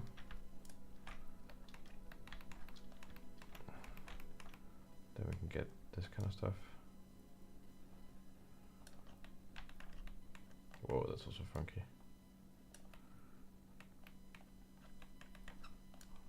Then we're putting that into the thing, and then you're putting that into the thing there. And then you have a lot of just like texture immediately. Screen.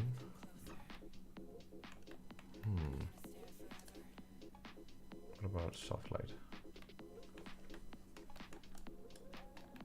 Would definitely prefer, you know, whatever this is doing, like those colors are just amazing. So here I can take this one and just say hue, saturation, do some stuff maybe. Oh, I need to put that in color. And then we can desaturate a little bit. Also change the hue so that it's no longer purple, so that it's blue or green or yellow or something. It can be darker, brighter.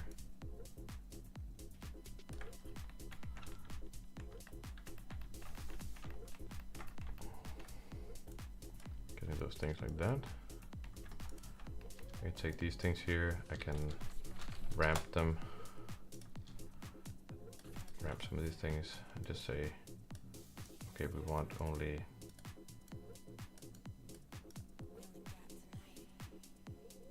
that kind of stuff there. And then we can just say mix.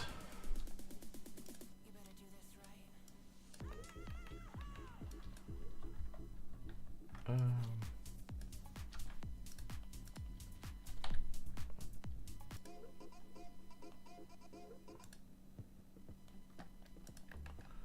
could say mix here, we could say there, we could take this one and put in there, so that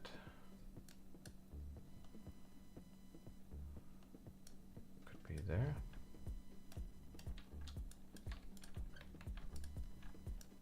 So that one looks like, oh right.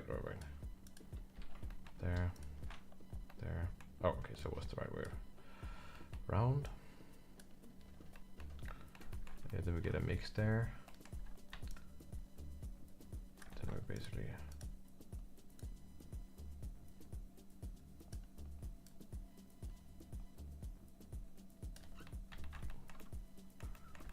could ease some of these things out. Yeah, that's pretty cool. then we're getting like that texture, just like, and there's bits and pieces here and there where it doesn't really work. Like, why would it not work there? Why is it different there from there? Oh, it's something to do with the rotation.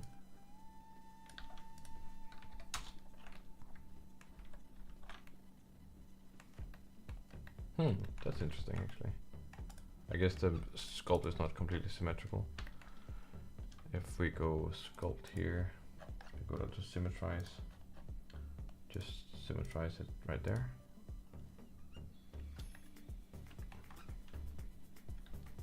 Okay, barely any difference, but that's fine. That's definitely fine for now.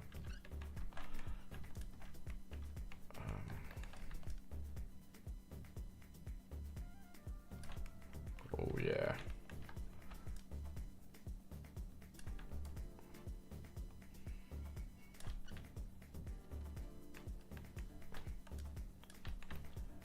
It has that the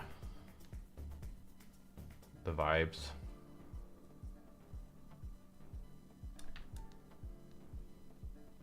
Oh, it also definitely looks kind of cool. I see like what all the little bits and pieces they do to just add some detail. Good night, Plexi. Kenshi? No, not really. Maybe I've seen it. Maybe I've seen it around. Okay, let's see here. Oh, I'm really enjoying this right now. Okay, now we got some stuff like this here. We want to use that to... We want to use some of the stuff to separate out some things. So let's go ramp here. Ramp. Then we'll get this there. Put it into pop. It's a normal. It goes into height. Sorry. Okay. Yeah, we're getting that stuff. So this needs to be a lot softer.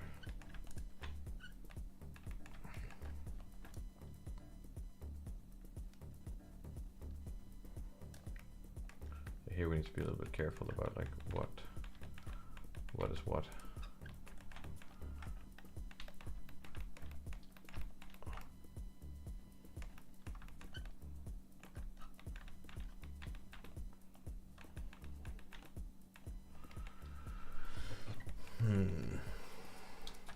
Missing that situation a little bit, right? The blue just looks kind of awesome. It's very classical, but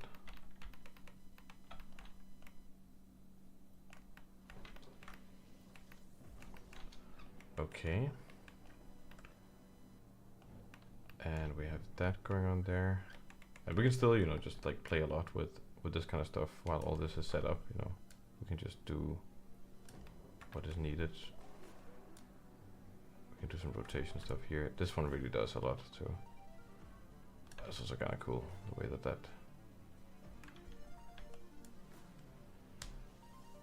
oh, I kind of like that on the shoulders there.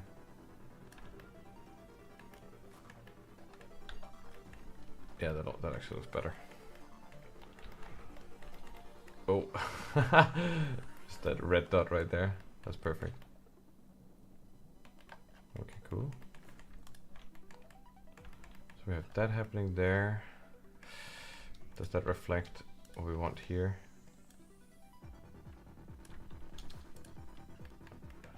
Let's just see what we get from this one.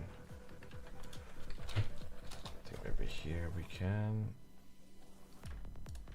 overall get this thing and just say we want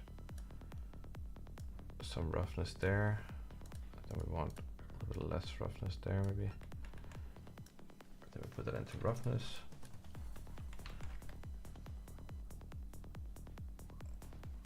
Oh, we want it up. I probably want it opposite, right?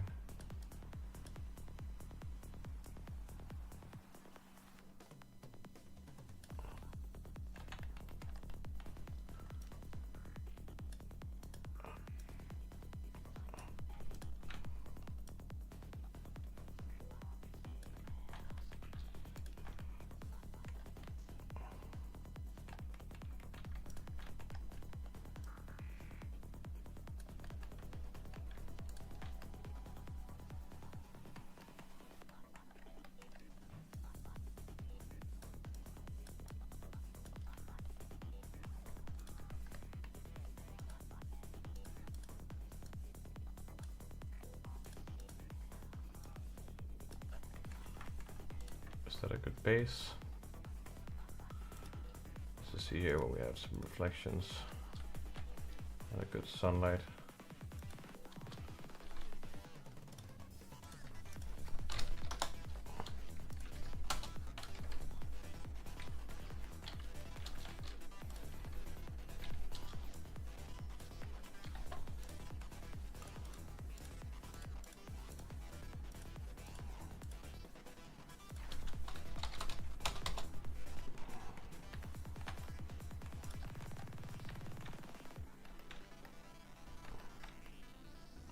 The clean color makes it look a lot smaller, and I think it's just like maintaining a color this clean on something so big doesn't feel as realistic.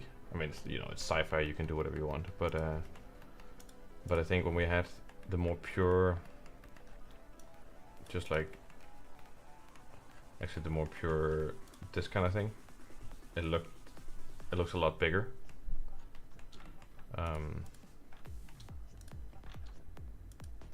So there's something to that, like with how white also looks pretty cool.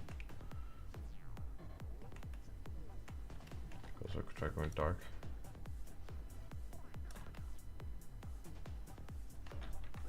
I do really like the dark thing here, or the white thing, the orange accents.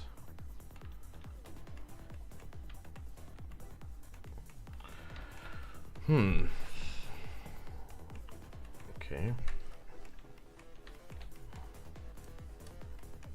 So we have that roughness thing roughly there, and then we have all this stuff here. Okay, I'll take that ramp and just give it that there. And then we're gonna mix these two things together somehow.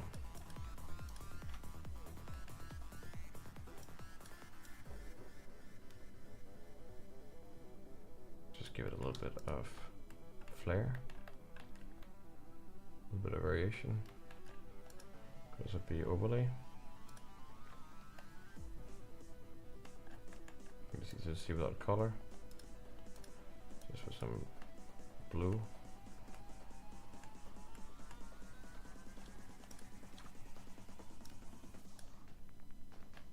Something along those lines.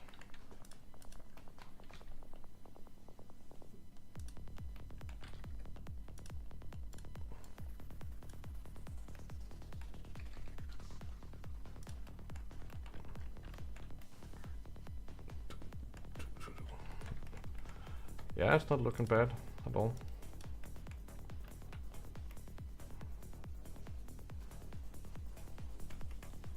Definitely not hating this. And you know, this is just exploration. Like we're exploring what it could look like, and there's all these like little ideas I suddenly get from that we could implement into the topology of the thing.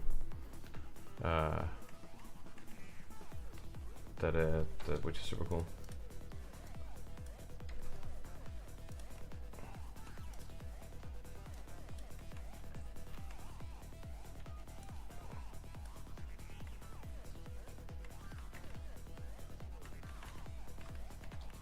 And now it has an orange thing right there. Again, not hating it. Oh, this looks like South on Sai.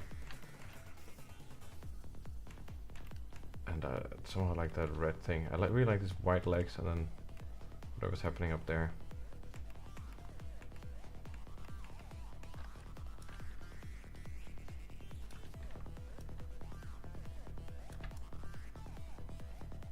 Fitting the music, just like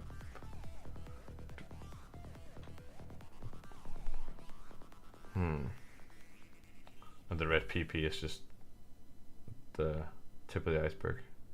Or the tip of the, if you know what I mean. Of course you know what I mean. Anyone would understand what I mean.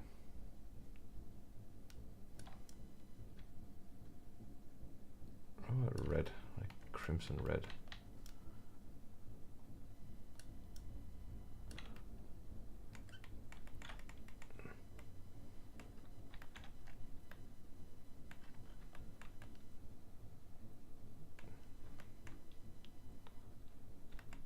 Now the red PP doesn't look like a red PP so much more, but then as soon as we do this, it's like, oh my god, red PP.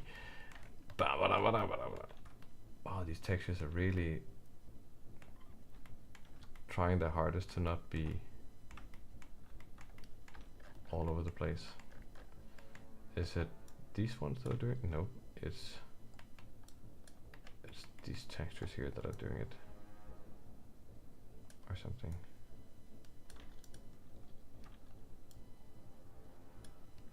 Okay.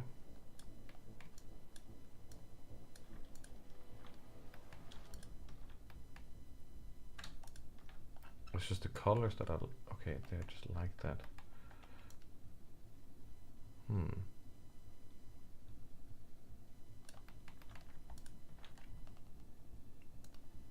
Right, because I did this cardinal maybe. B-spline.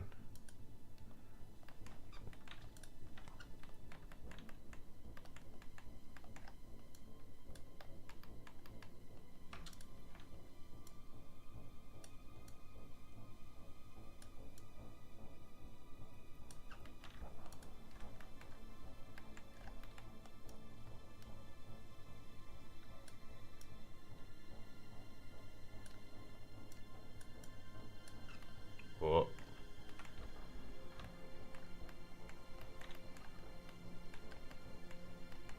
The lime green warrior.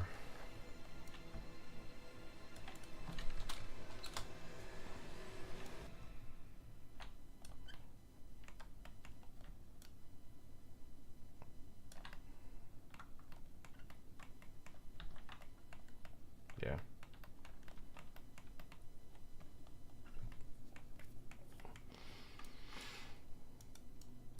Not too bad. Actually, that's that feels pretty substantial. And then the next time, I guess we're gonna get into actually retopologizing it. That could take some time. Maybe I'll retopo it in the meantime. That could be like a chill thing. And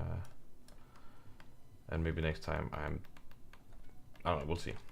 We'll see. This at least was good effort.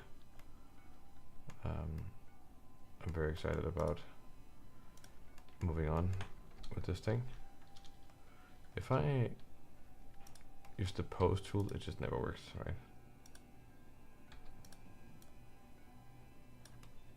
I guess it kind of works.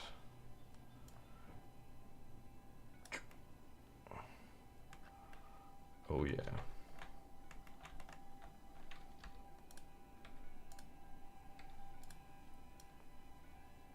Work.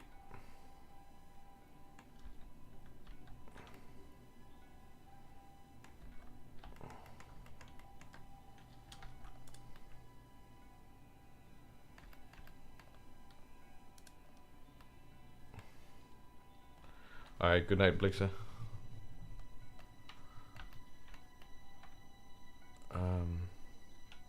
Let's see if we can just create a little plane here. Kind of just need a little bit of a landscape, something to make this feel big already. What do we do? What do we do? What do we do? Do I have a landscape? Do I have a...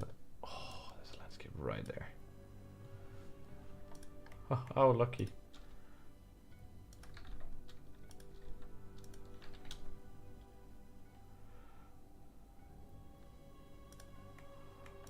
I guess there.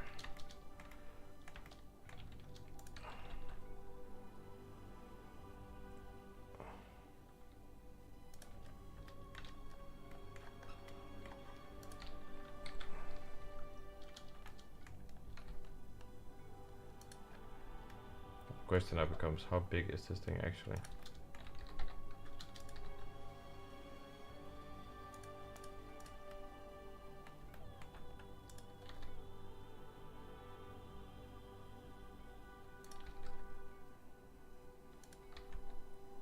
So obviously now it doesn't look terribly big.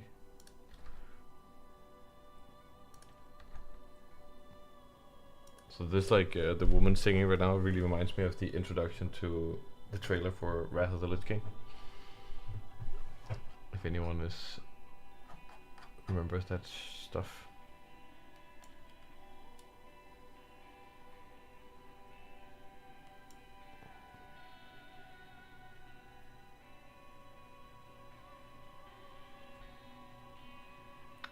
Throw a vehicle next to the foot.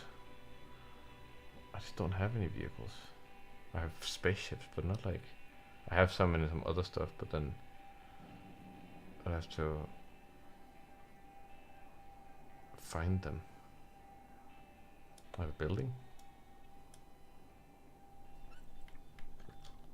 which just happens to be enormous and old.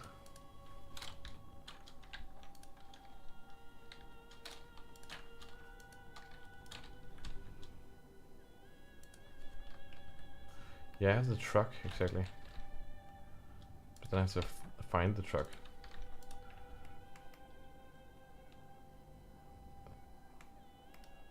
I mean, I could just throw this into a scene that actually has some stuff already going on. Let me just take a quick look.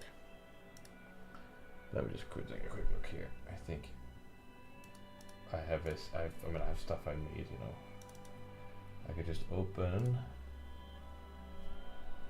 a city like the Monument City.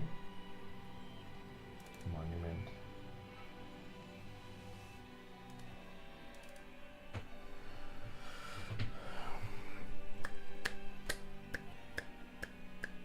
Let's see. Yeah, exactly. I have this whole city right here.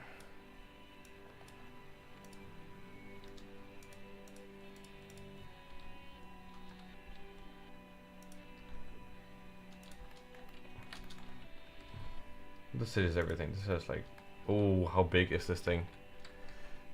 That becomes the question.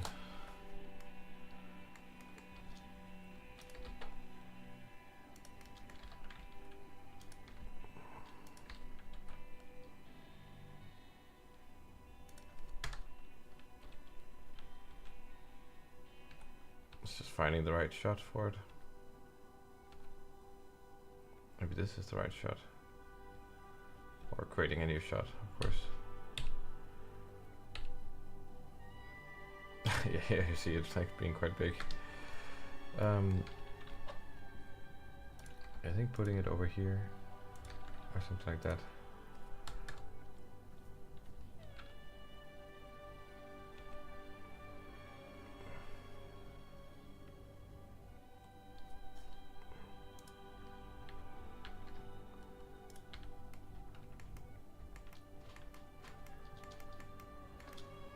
Oh, it's so big that it can't even fit into the screen. That's awesome. So I'll need to adjust this here somehow. Let's just adjust the camera.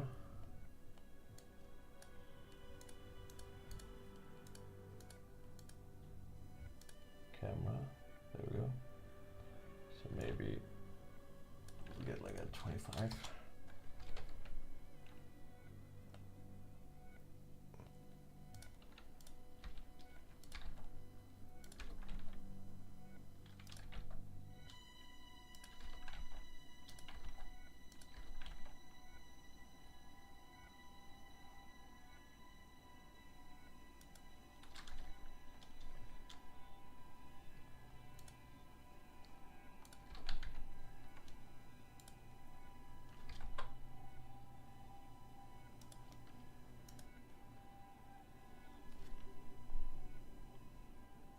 Let's see what we get. Yeah, there. Then now it's a lot bigger. And there's some people down there.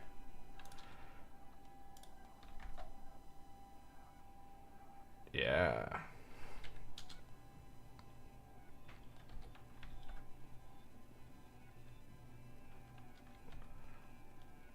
So in this city it doesn't really pop, right? That's the thing. So in this city it kind of needs to get the hue back, the saturation back. Then it can become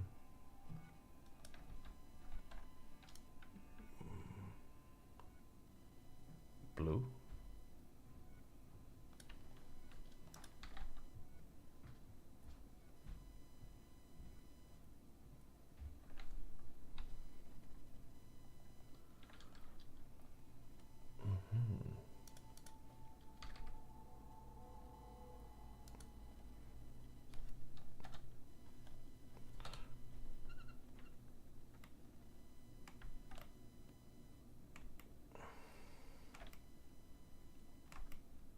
think we can photograph this from somewhere a bit more.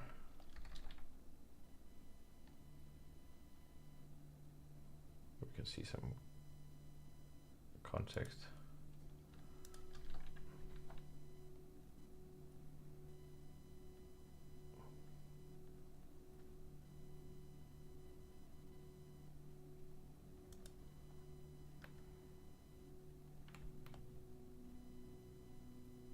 This is actually kind of cool in a way. I like what's going on there.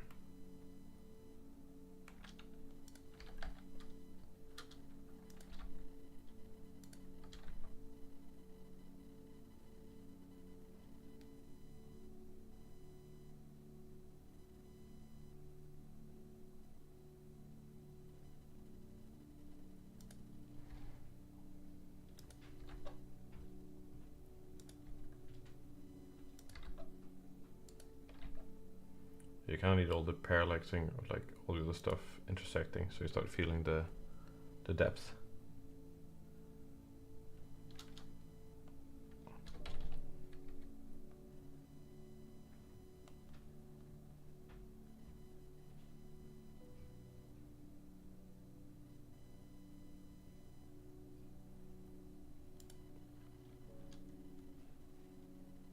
The music kind of fits what's happening right now with this robot.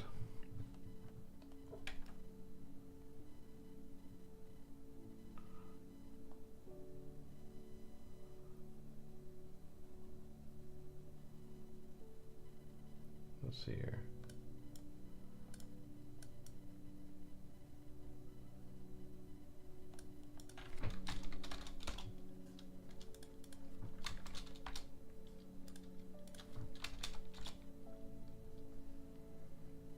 No, definitely not red. Red is just not the right color. Blue was kind of pretty close in a way. Then just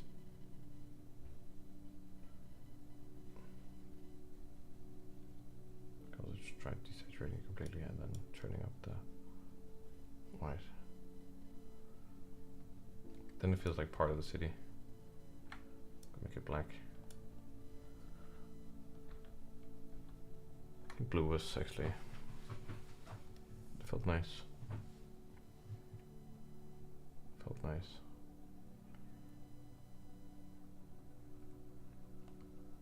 I kind of like that light there. That's pretty nice.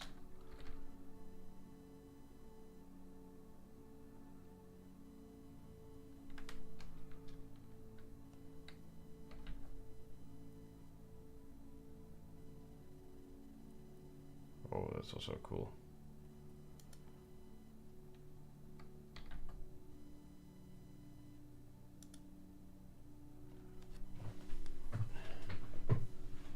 That's also kind of cool.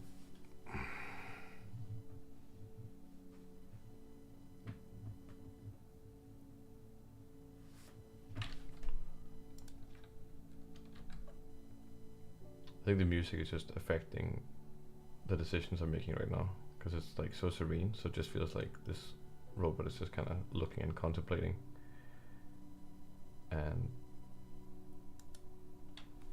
I'm not opposed to that. It's like it's just here being big.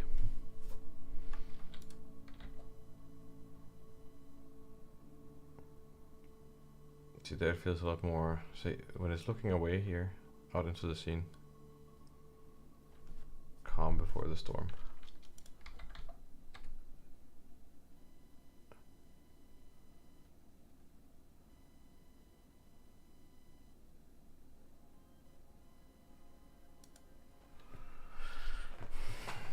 Yeah.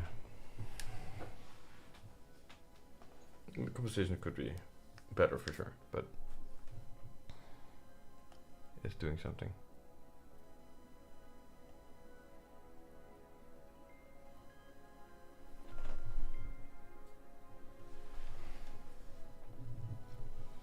It's doing something.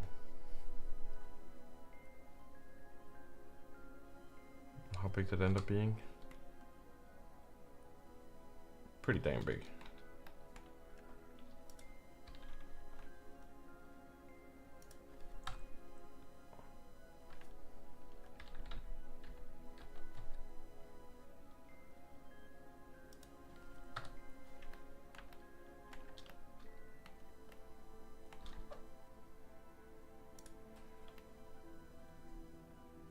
Look at all these people here. So how big is that? Oh, that's nice that you can actually see that inside of Blender. 224 meters. Well, that is a massive robot.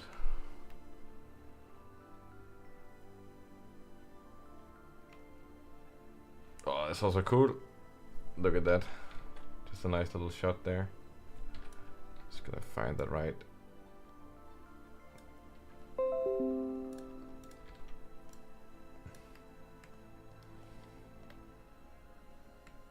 So this is the whole thing about exploring your scene and finding ideas.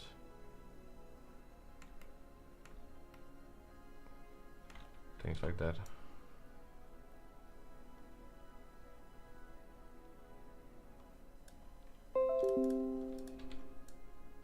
You know, just like collecting little ideas. Obviously this one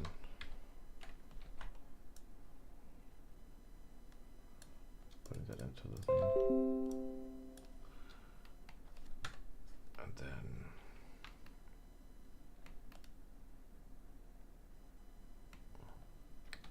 oh, this I love this texture here. It's just, it's so cool. The way that that unfolds.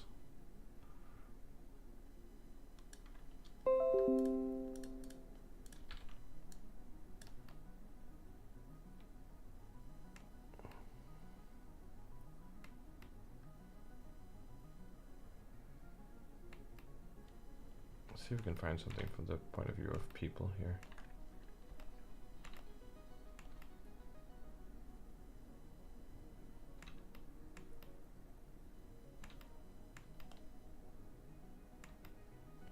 I think what this is doing is, I guess, especially as a concept artist, right, then this is just kind of affirming that what I want to make works and looks good, and that it has reason to be alive, a reason to exist. It's a little bit generic, you know, like the robot is, I think it looks cool and good, but it's not like, oh my god, what is this mech? I've never seen anything like this before. It's just, it's like that. It's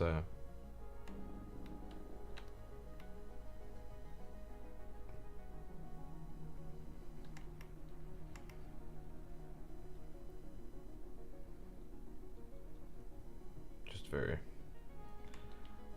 classic and big, like that. Nice.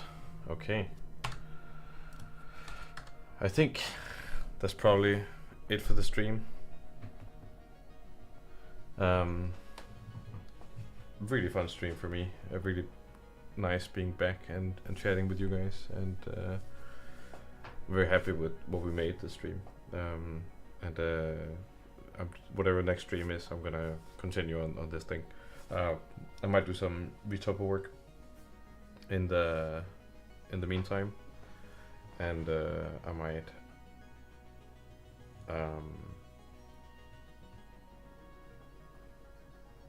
but I'm gonna go all the way with like rigging it and that kind of stuff, so it'll need a little bit of like nice modeling here and there to make it actually posable. It's not gonna be like all the mechanical bits are just completely like accounted for, but it's gonna be along that way. So hopefully it'll be nice, and it's, you know, gonna be piloted. So I also need to make a carpet for it, because that's something I need for the project I'm doing. Cool. Thank you guys so much for watching. I hope you all sleep well when you get to that point. I hope you have a lovely weekend, and can't wait to see you guys next time. Thank you all for joining, and